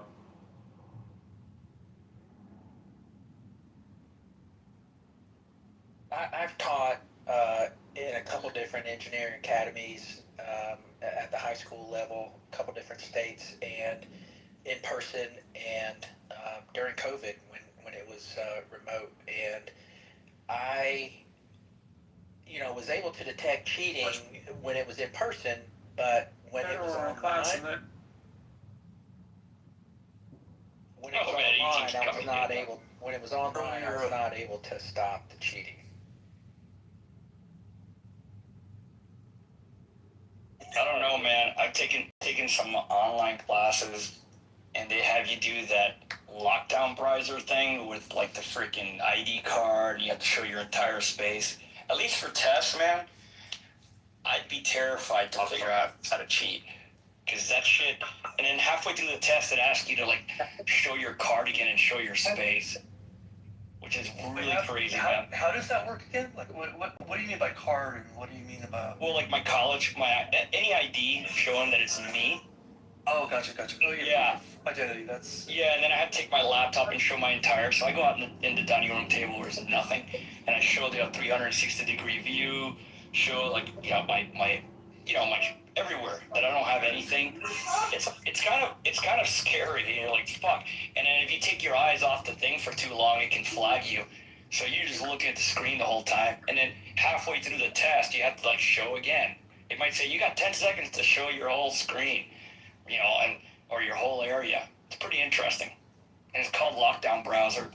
I'm sure people cheat still with it, but, like, it's Yeah, certain, like, big tests, you can do that because you have the time and the, I guess the time, because it's pretty time-consuming to do that. But, with, like, regular, let's say, assignments or homework or things like that,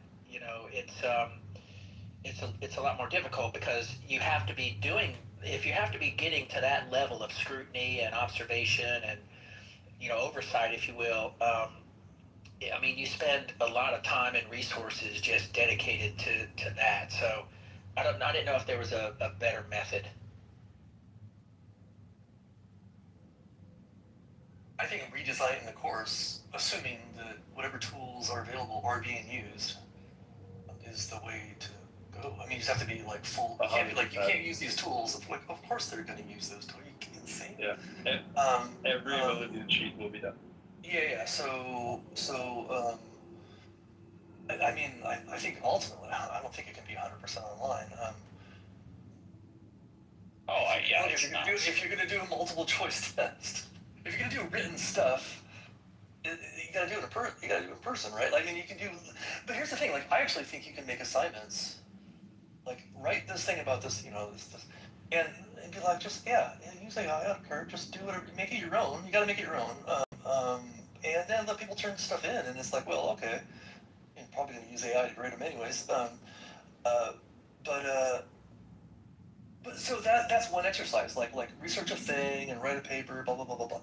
Even if you use AI, I guess you could just use AI and be like, just do the whole thing for me, I'm not even gonna think about it. I guess that's one possibility. But what I've been doing is like, oh my god, I've been changing every single thing. I've been basically using AI to kind of outline something for me, and then I'll be like, oh, basically I rewrite the whole thing, and then I give it back to it, and I don't know, but ultimately, if somebody wants me to write an essay without any help, yeah, do that in class. So I think Blue Books must be resurgent, and I think that but you cannot expect someone to simply not use it if they're not going to be in front of you. Now I'll tell you one thing, Hero. There was 2 classes that I took that the teacher, it was online, and she required their students, unless you had some special reason, to go to the testing center and take a test there.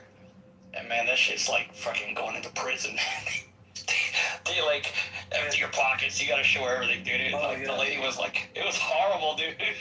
I had to take some tests recently, and so I had to. These is it Pearson? There's these commercial testing places. Yeah. Yeah, and they're like, I was kind of impressed actually. They're making sure they basically give you like a pat down, you give you a locker, you have to empty your pockets of all electronics. You can't, if I have reading glasses. No hats, they check them out. No hats. They basically check. Anyways, it's a pretty secure environment, and like I sort of think like you should expect to have to do stuff like that. You should expect to have to prove your knowledge one way or another. And if that's one way to do it, can you?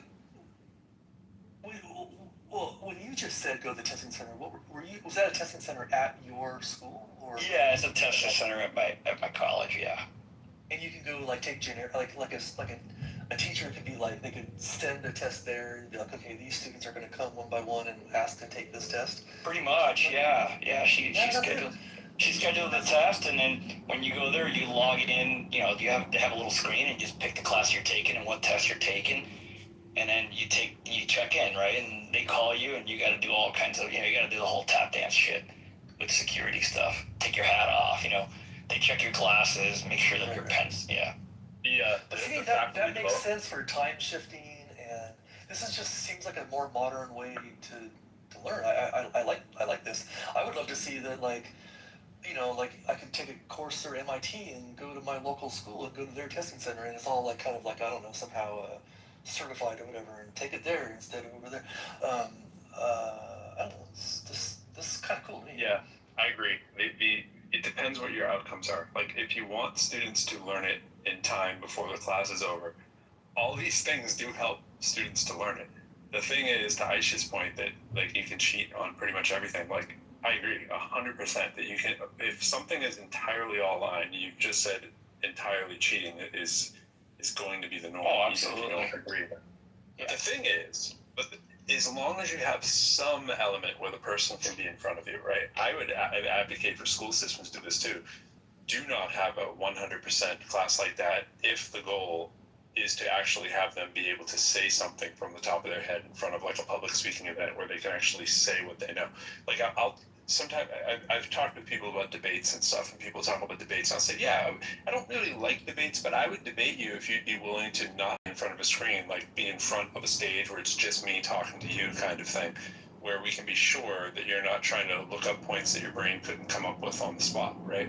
If that's the thing that you value, and I can imagine situations where you would, like for a lawyer or something like that, you just create that to say, look, we will have a test at the midterm and at the final where you will stand in front of me and I do this in math classes too. It's like, this is the final, this is the midterm. Now, admittedly, right now I'm not teaching online courses, but I would insist that would be the format. So what I'm doing right now for our faculty development when we come back in August is preparing a few select videos, which I'm editing together as one, to show that we can create any arena that we want online in Zoom with a fake person, fake identity, and you cannot tell the difference, right? Like no matter what you think you know about AI, we can create a scenario where you do not know the identity of the person who's in your class if you're not cognizantly thinking about this on the front side. And I had one of those as a legal issue where we had a student who never showed his face on camera, and then the faculty was pissed off.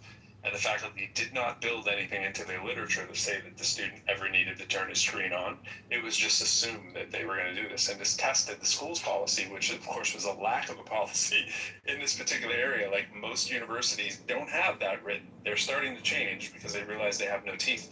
But a kid right now can clearly, that knows what they're doing, not even very sophisticated anymore. You don't even need like NVIDIA grade stuff anymore. You used to have NVIDIA grade materials to do this, right? And now you can create and simulate with very little experience an arena that looks like somebody else taking a test, talking to you at any given time. So what are you going to do about that? And it's just to make faculty think that, to her point earlier, is that the students will be cheating if they're online, and they have been cheating when faculty have been asleep at the wheel. Now, I don't like to make the police state and respond and lock down. Just have a situation where you can make it a hybrid. Tell the university they should only have hybrids, and then put an unprecedented amount of the value, if that is what you value, on people doing it in front of you. That's it. That's the solution. Otherwise, just accept that there's going to be some cheating in there and find out if you're okay with it.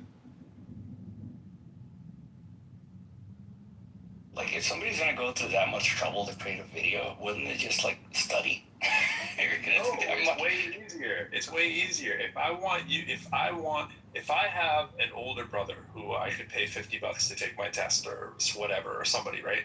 And that person is willing to sit in class on the day that we're doing the test and take my test for me, a push of a button, I can have it be him sitting in front and look like me, or I can make me look like anybody I want to.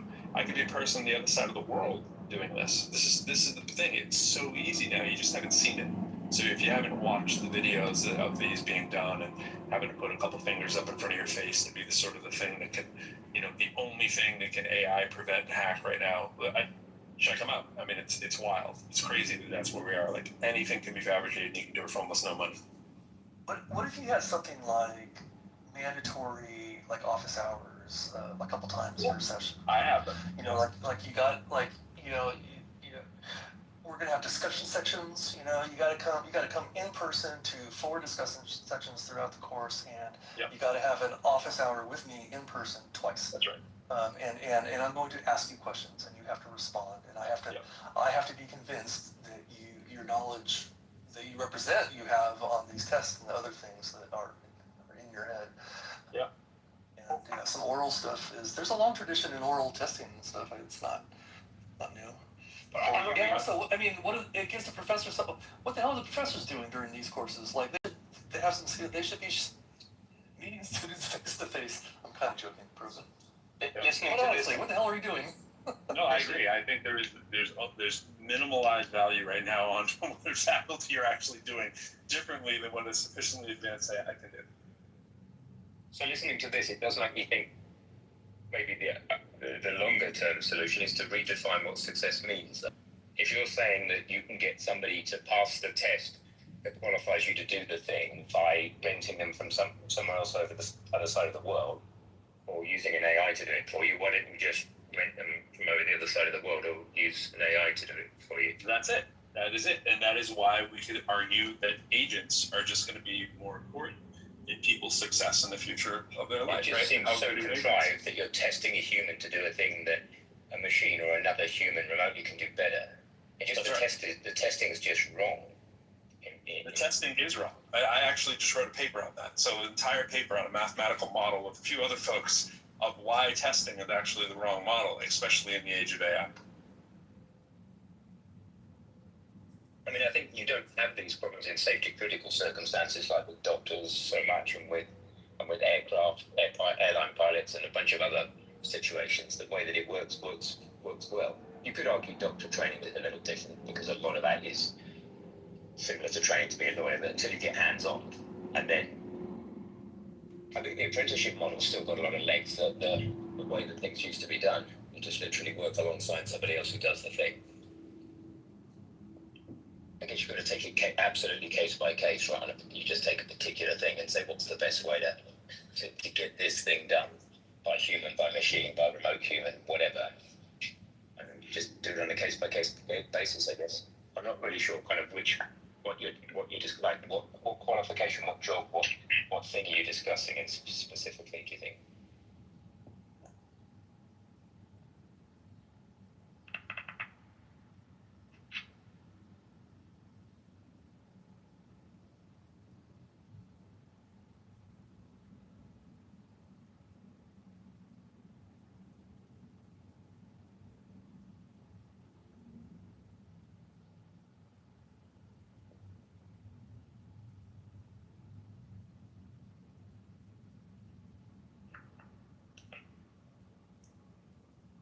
You there, Pro? Are you trying to talk, or are you? Oh yeah, I'm here. Oh, okay. Sorry. I'm about to get my haircut. Ooh, love haircuts. I get one once a year.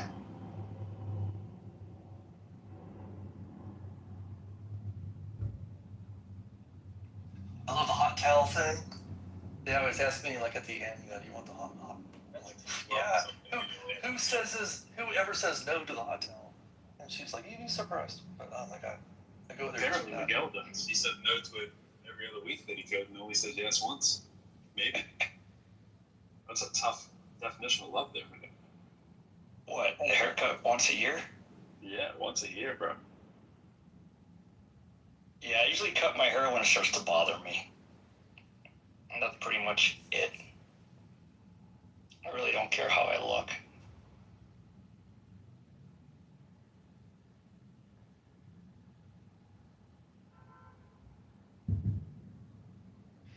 Do you ever sometimes I get my hair cut kind of on the short side, and then in like 6 weeks I'll be like, this hair's really bothering me. But then I'll wait around, and like 4 weeks later I'm like, I like it again. Yeah. Goes through like a dumb phase or Oh something. yeah, the annoying phase. Now it's just getting good. Or it's just the right length where it goes. Usually when it starts getting in my eyes when I'm walking the dog or going for a bike ride, that's when I'm like, all right, dude, time to get your hair cut. Or sometimes it goes past it to ponytail, you know.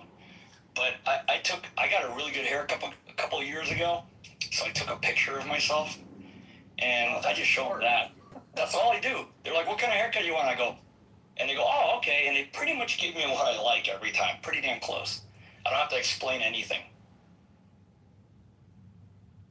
It's a side picture and a front picture, and they get it pretty quick, man.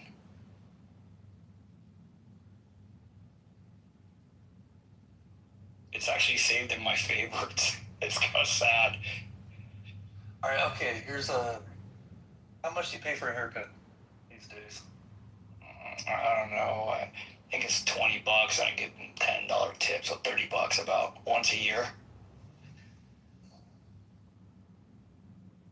I have a set of clippers, but they broke, and I just clip I go in the backyard and just mow my head, man. Like completely, like with a number 2 or number 2, I think it was. Yeah, I have one of those, and I'll just like, because it gets all ratty near the bottom, and my it burns for what they are, and it gets all shaggy. Like the bottom stuff grows faster, so I'll just kind of like zip, kind of clean it up. I'm like, oh, I'm good for another few weeks. The person who cuts my hair is like, you come in like every 4 months, like you should.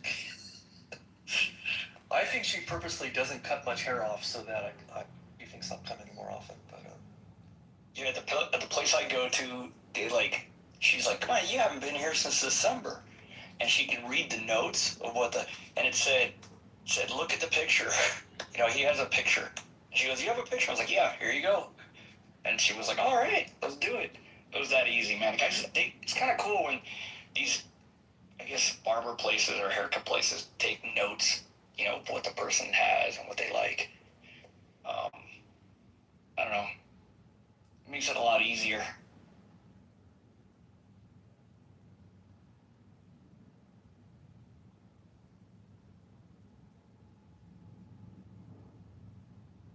Yeah, Hero, if you're in school or taking school or you go to meetings a lot, those plot things are really amazing. I can't say good enough things about it. how different would that be from, let's say I have my phone with me and I just put it on the voice recorder and I just let it go for an hour? You can, and you can just transfer that to an LLM to transcribe it. Yeah, that's totally doable. But does it have a bunch of tools along with it to just make that? Because I think part of this is just making it really seamless and easy. And there's a lot. It's pretty seamless and easy to me, man. It'll do a summary, like really, and then you can give the people when I input it into my computer, I can give it the names of the people. Like if my voice comes up, it already recognizes my voice. Like I spoke or I asked a question, and then the teacher, and I can just write, "This is the teacher."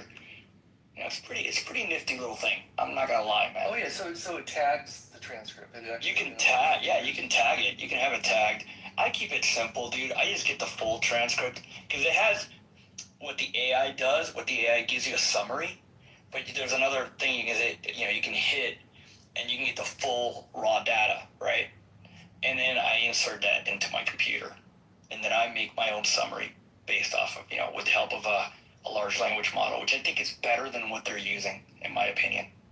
How I imagine it being useful. I think you can gain a lot in life by repeating things back to, like, if somebody said a thing, and days later you're like, when you said that thing, people love that. I love like, oh, you were listening, and you specifically remembered that. So I sort of see that as like a tool to facilitate that in a little way. Because sometimes I'll be like, oh, what did she say? That was good. I wanted to follow up on that. And you can be like, go back. Oh yeah, okay, she said this thing. Or like mentioning an author or a book or a article, something like that. But then it kind of gets, especially like you mentioned that those little like side things that sometimes they'll go on. Oh yeah. Sometimes that's what really important stuff is. But sometimes in a class when you hear that, it's tempting to be like, oh, this is just going to be a little side quest. I don't need to pay attention or take notes or whatever. But oftentimes that's where the nuggets are. And Yeah, you don't know until later. That's what I was. Yeah, I'm kind of intrigued. I looked into this a few weeks ago and it kind of dropped off my radar actually. And it wasn't something I came up with. One of the classmates had it. I'm like, oh, is that a credit card holder? Because it looks like a credit card holder, one of those little wallets, And she's like, no, it's my plot. And I went and got one the next day, dude. Because she sent me a copy of the transcript. I was like so impressed. I was like, dude, I'm in. I saw it I saw an ad for it, like I think in someone else's video or something like that, and it was like Plot AI had a little thing. I'm like, okay, is this just some dumb device that's like coming out of my algorithm? Someone wants me to buy another device, because I'm suspicious of stuff, but also like I kind of like little gadgets, so I'm the kind of guy who can be talked into this. But so then I started looking into it, and there's a ton of. Plot seems to be one of the biggest names, but there's also a bunch of like lesser known versions of this. And I don't. Yeah, there's the B. I got the B as well. And it's not too shabby. It's free. You don't have to pay a subscription. The B's pretty nice. And it does raw transcripts. I haven't got the Pocket. The B was like $50, and then I went and got the Plot afterwards because I think the Plot's like it just works. Here's the reason why I got the Plot. It's HIPAA compliant. The B is not HIPAA compliant. Oh, that will be important in your field. Yeah. That was the main reason. Because the nurses were talking about it. She's like, well, it has to be HIPAA compliant for, if you're using it. I'm curious, what makes it HIPAA, is it that it's... I have no idea, dude. I need to probably look at it. Let me look at it. Yeah. Because, whatever it is that makes it HIPAA compliant might be an important consideration for everybody, right? Like if it's talking about privacy and security and stuff. I'm just curious what measures they took. Maybe it's that it doesn't ever. Well, does it record the actual? It does. Can you listen to the actual audio? No. Or does it, no. Well, that might be it right there. Yeah, it includes end-to-end encryption, strict no training policies with AI model. It's signed BA availability. You got to sign upon request. No AI model training. Voice recordings and transcripts are never used to train third-party AI models. Data encryption. Data securely encrypted at 256, AES 256. You have full control. So there's it's a little more than like what you're not.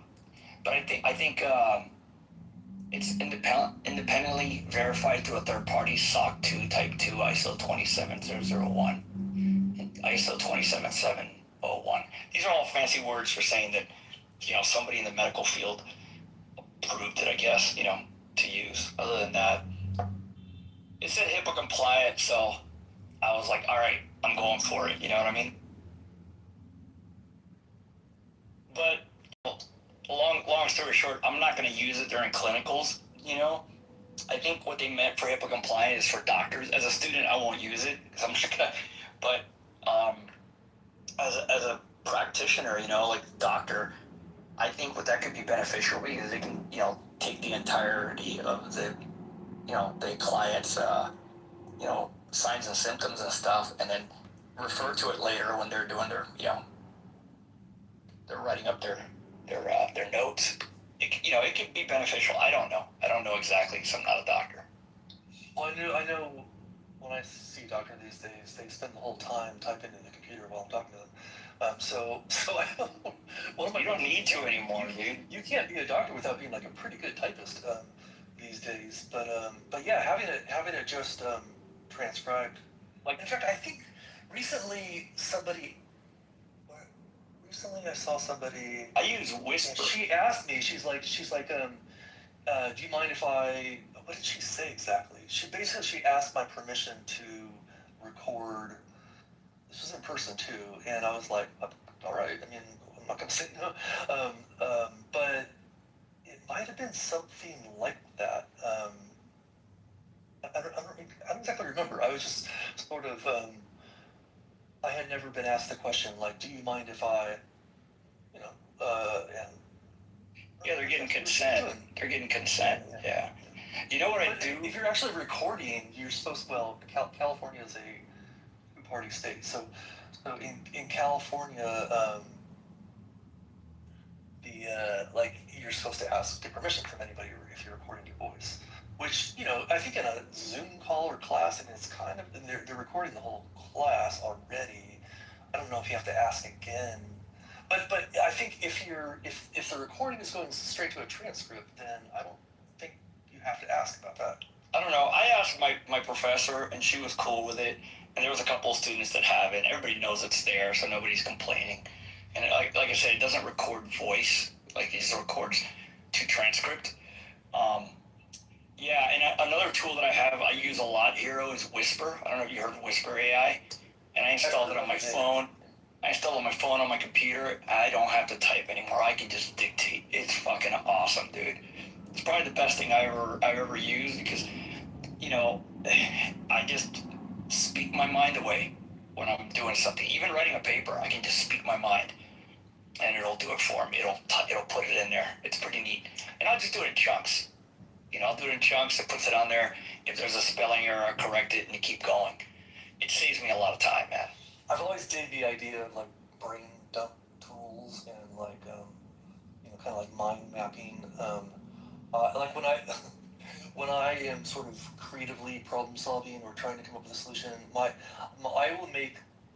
will fill up pages in a notebook of just like beautiful mind love. Like, I just hope no one ever looks at that because it's going to be like, oh my god, this guy needs to be institutionalized. But like, I go through this weird process where I'll like make these weird bubble charts and I'll draw this and I'll draw that, and I feel like I've always felt like, man, I need a tool that'll like record my dumb thoughts and let me make the connections later, kind of. Yeah, the B is perfect for that. There's a bunch of stuff out there that advertises doing that, but every time I try it, I'm like, oh, come on. I don't know, the implementation is never quite what the plot, the plot and the B are great for that. Actually, the B is really good for that. You just push the button, and you say, hey, remind me, blah, blah, you know, or put it in my reminders or whatever. It's pretty cool, man. I rarely have to type a text anymore. I just speak my text. And I can do it really fast. You know how Mac with the Apple used to have to go slow, and it could be a noise, I could be whispering, and it cuts out all my ums, and you know. Wait, so is Whisper? Is that an application running on what device? Yeah, on my phone, on my computer. On your phone. Yeah, and on my computer. Okay. Yeah. Yeah, like when I want to use it on my phone, and so, you know, it's when somebody sends me a text and I would reply. I just hit, you know, like the Whisper AI thing. It's there. It's part of the keyboard now, you know? You click on it and start. Is it that much better than like, so I'm a Windows user when it comes to computers these days. Is it that much better than like the built-in voice transcription? I think it's better. I think it's better. Yeah. I mean, it seems like any little improvement in latency will go a long ways. It's a lot better. In my opinion, it's a lot better. All right. Well, it's come up in conversation multiple times for me, so I haven't actually checked it out yet. There's another one that's free, open source. I don't know if it's called Whisper or something else. Whisper is the open source model that is completely free to use, but there are a lot of apps that then wrap that, jump on it. We're not as in product, not done something wrapping is only like Christmas present. So I just looked at Whisper AI, but it's like £60 a year or something, which is fine. I mean, that's reasonable for a good app. Yeah. But I have a student version though. Yeah, you can do all this for free. You could use Claude to make yourself an app that does the same thing in a couple of hours, and absolutely. You like the Whisper model you want onto your phone. Whisper's free and open source. Just make your own app that just has microphone access and whatever else and keyboard access, and you can do it. You can also make your own version of this Claude thing. You know, the Claude, I think from a physical point of view, there's only two benefits of the Claude over the iPhone on its own. One is that it has extra battery capacity over your iPhone. So you're going to, it has a battery in it, and the other is it has a beamforming microphone. It's going to be no better at all if you sat around a table, I suspect, but a lot better in a conference room. Yeah, but nowhere near as good as an external mic. Like putting a lapel mic on the lecturer is the gold standard, right? A wireless lapel mic. They're not going to want that because they're going to have 50 lapel mics on them for all the students, but you get the idea. Or a shotgun mic on the desk. Those sort of things are going to beat the Claude or the iPhone hands down. Of course, but they're professional mics. It depends what you want. The free out-the-box solution is just voice memos on the iPad. You're going to use Apple AI to transcribe or to build into the iPhone. Just voice memos, but and you keep the audio, which you may or may not legally be allowed to do. The Apple transcription with voice memos will be shit compared to the Claude and shit compared to Whisper. I don't know how Claude compares to Whisper. They're different. They're different tools. Whisper is like to text people. Like I use Whisper like if I'm. Hold on, you're using Whisper as in the app Whisper. I'm saying Whisper in the more general sense as the open source speech to text model, which is basically perfect at transcription. Right. That's what I'm using. Yeah, speech to text. Exactly. It's so cool. It's so good. And when I'm texting somebody or I'm working with my LLM, instead of having to type my question or whatever I'm doing, I just speak it, and it picks it up, and I hit enter, and off it goes. The Plod, that's just for like conferences or like if I have a thought or like if I'm in class. That's what I use it for. They serve different purposes. I've just got a 7-day trial on this. That Whisper app, I've never seen that particular implementation. So that's it's really fucking amazing, dude. I've just subscribed and then I do the free trial and immediately cancel the subscription. So I'm just using it now because if you cancel it, it still works for the rest of the 7 days.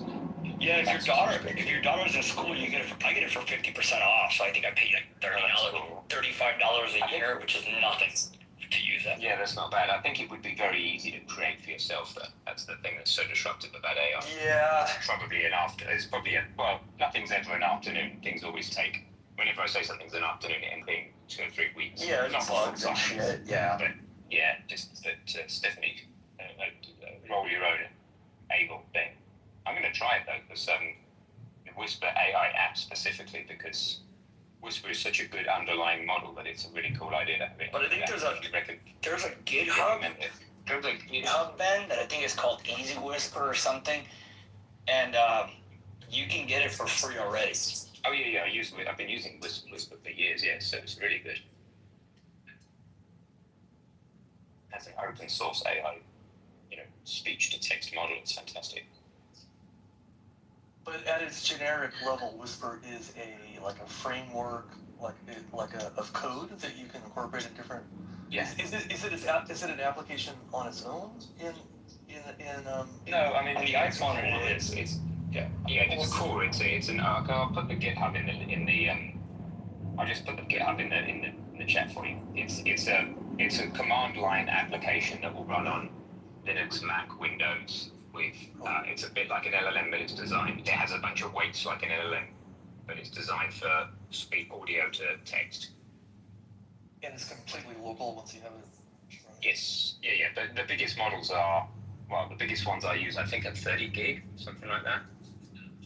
30, 40 gigs, so they're quite big. They're not going to fit in RAM on a phone. So 30 billion parameters, 30 billion parameters. So I mean 30 gigabytes of memory. Oh yeah. The big local ones I use. I think are that big. I can't remember. I haven't got my laptop on me.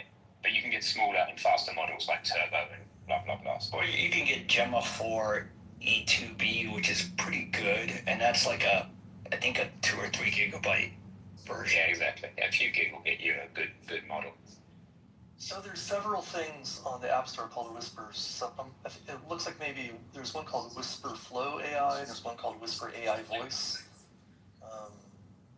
Which one are you talking about? Hold on, let me look. I gotta look at my apps. Because I've just downloaded one, which looks like a bit of a rip-off, because it's like £50 a year after a 7-day trial, and then when you go into it, it just uses the Apple transcription model. So it's basically doing nothing. No, I gotta find it. Where the fuck did I put it? I got all these. Yeah, if you could share us the link to the actual one, that'd be amazing. The one I've just downloaded looks like a con. There are so many apps out there that are a con. It's called Whisper Flow. It's called Whisper Flow. Okay, well that's not the one I got. Don't guys get the one called Whisper AI because it's bollocks. Yeah, it's Whisper Flow. It has when you look at the website, it's got the lines, 3 lines or 4 lines up and down. Thanks, man. Yeah, that's what I use. That's what somebody once recommended. It was actually a lawyer that recommended it to me, and it's freaking awesome. I'm taking it up. A lawyer that I respect, you know. Just deleted the Whisper AI one. It's a bunch of shit. Andy, I've put the repo for the actual open source model in the chat there. Oh, cool. Thank you. I'll take it. I'll check it out. Yeah, you know, on a computer, you can pipe audio around through different apps and stuff, but on an iPad, on iOS, I'm pretty sure like the way audio works is the iOS handles audio, so you can't really pipe audio from one app to another, right? Like so, I guess I should just start using it. So do you have to like talk into this Whisper app and then like paste it to something else or No, so what you do is like when you hit the start, like if you're sending somebody a text and you hit the start to your thing, the first time you use it, it opens a Whisper Flow app, and you just slide back to your texting thing, to your where you're texting. You know, when you slide. Sometimes it actually does it on its own. It's weird. Sometimes when you hit start, like for texting, a lot of times it opens the app, but it comes back to the text. I think it has to do something with Apple not allowing there's something that Apple doesn't allow, so that's the workaround. But it works amazing, dude. I don't mind sliding one time instead of typing, you know. Like, for example, like if right now, we're on Clubhouse, an audio app. I don't think Whisper could have access to this audio and start transcribing it, which would be kind of cool if it did. But on a computer, you could totally do that, right? But anyways, I'll start playing around with it. We'll see. By the way, Ben, I freaking love your Compel. I'm glad you like it. I was describing it to my wife, and she's like, "Well, that defeats the whole purpose." And I'm like, "No, it doesn't, because it actually like frees you up from sort of." It turns out the part that it relieves is kind of the boring part of the game, and it lets you spend more time on like the interesting part. Oh, thanks, man. Yeah, that was the thought. I've probably got about 2 hours in it, using it right now. So. Cool, man. It needs a bit more polish, but I've got a little group of beta testers. I can add you into the WhatsApp group. There's only 3 or 4 people in it if you want. I guess I'm just surprised in a way that the essence of the game survived that for being. You know what I mean? Like you strip a feature out, you think you're going to ruin the game in a way, but it doesn't. And I love that. I just think that's very, very cool. It's a good idea. Cool, man. Yeah, well, so I'm beta testing at the moment. When I get back from the States, I'll probably I'll widen the beta test to like public link. So on Clubhouse, I'll say, hey, anybody wants to try the app, again, just use this link, and then I'll put it on the App Store proper. I also like your when you first start the app the first time, how you guide the user through, first do this, then do that. So, but I think it was with 0 words. It's like, okay, I'm trying to by step 8 or whatever, you now know how to do this. There's no way you can't know how to do this. Hopefully, the idea is it's very easy to internationalize if I don't use any words in the opening. Yeah, no, it's great. I love. But I love examples of that. Like any Apple's good at this in general. Like IKEA is good at it. But if you could guide somebody through a thing in a way that like they didn't realize it, but you just totally showed them how to do it. I mean, if it's just a great, it's a gem in a way. Like, oh, that was cute. 1 step, 2 step, done, 8 step, and you're done. Didn't even have to think about it. Now I know. Now I know how to use it. And never have to look at any kind of help or anything. Yeah. Yeah, I get that. iPhone stands for intuitive phone, so I was going for iGame. Yeah, it's fine. For those listening who don't know what the hell I'm talking about, I watch my wife playing Sudoku in the car on like a notepad. I'm like, I wonder why she's like, why is she reaching for a paper notepad? I'm like, okay, I'm not going to nag it. Why should she use her phone? I mean, just why wouldn't you use your phone? And then I thought, well, a phone screen's kind of small, and you have to click on the cell, and then you have to type the number in somehow, even if it's just a second tap. It's a bit of friction. And I thought, it can't just be that. The friction's pretty low. And then I looked at the fact she's always filling this paper pad of Sudoku in. and never correcting herself, right? So she thinks she's careful, and she thinks, and when she writes the number cell, it's basically always right, or almost always right, until the difficulty gets really fine. And I thought, well, why does she need to write the number? I mean, obviously by the time she picks the cell, it can only be that number in the cell. Otherwise, she'd have to cross it out later. So I thought, well, why don't you just tap? So that's the beginning of it. And there's also like a multiplayer. There's also skins, Andy, so Sudoku, where you just tap and it knows the number. If you tap a cell where you can't be sure of the number, that's how you die. That's the premise. It kind of slightly spookily knows whether you can be sure of the number or not. Although, of course, John, being as smart as he is, keeps finding counterexamples. But that's because John holds about 3 or 4 different numbers in his head simultaneously, and then somehow defeats it. But there's a cap on the IQ of the person who can play this game, and it's far higher than my IQ. Yeah, I guess I don't reach that cap because I haven't found a thing where like I was certain of it, but it said it wasn't certain of it. It's good enough. It's just. But it may be one because I heard John say that, and I'm like, okay, wait a minute, is John using some tricks that I haven't discovered? No, he does use advanced tricks, and there's a limit because you can't. You if you give it to somebody who has a weird brain and they can just see the solution in their head. Obviously, if you don't have to put the number in, they can't prove to you, because an autistic savant can just look at a Sudoku board and go, I know the whole lot. I'm just going to start at the top left and fill the numbers in, right? Some people can do that. And they can't prove that they know it because they're not allowed to type a number in. And therefore, they'll die as soon as they get the first cell that's not forced or compelled. And that's not fair on them. So I've made it so that you are not allowed to hold definite positions in your head. You can't say that I know for sure this is a 4, therefore this must be a 6. You know for sure that's a 4, you best tell us it's. Just click it and then do the 6, that's the idea. So it's kind of difficulty limited because of that. You can't go any harder than the level 5. But it's working out. It's got multiplayer. It's also got skins. You see in my PTR, you can choose a skin. That's the color skin, but there's also an inception skin and a word skin. There's different skins. Well, I know there's a level, like at the highest level, I've got to find myself in this situation where like I very much want to start writing stuff down. Because that's one, to enrich it from whatever it was, the 5% to the 60%. And now it's a matter of weeks away to become weapon grade. I mean, these are all known facts now. Now, of course, that's in addition to hundreds of billions of dollars that's been spent over the past 40 years, because this 1985 that Iran started the enrichment process and establishing the centrifuge farms and so on. So you can imagine there is no way that Iran is going to hand this over a plate. I mean, it just doesn't make sense that you spend $1 trillion and then you just hand it over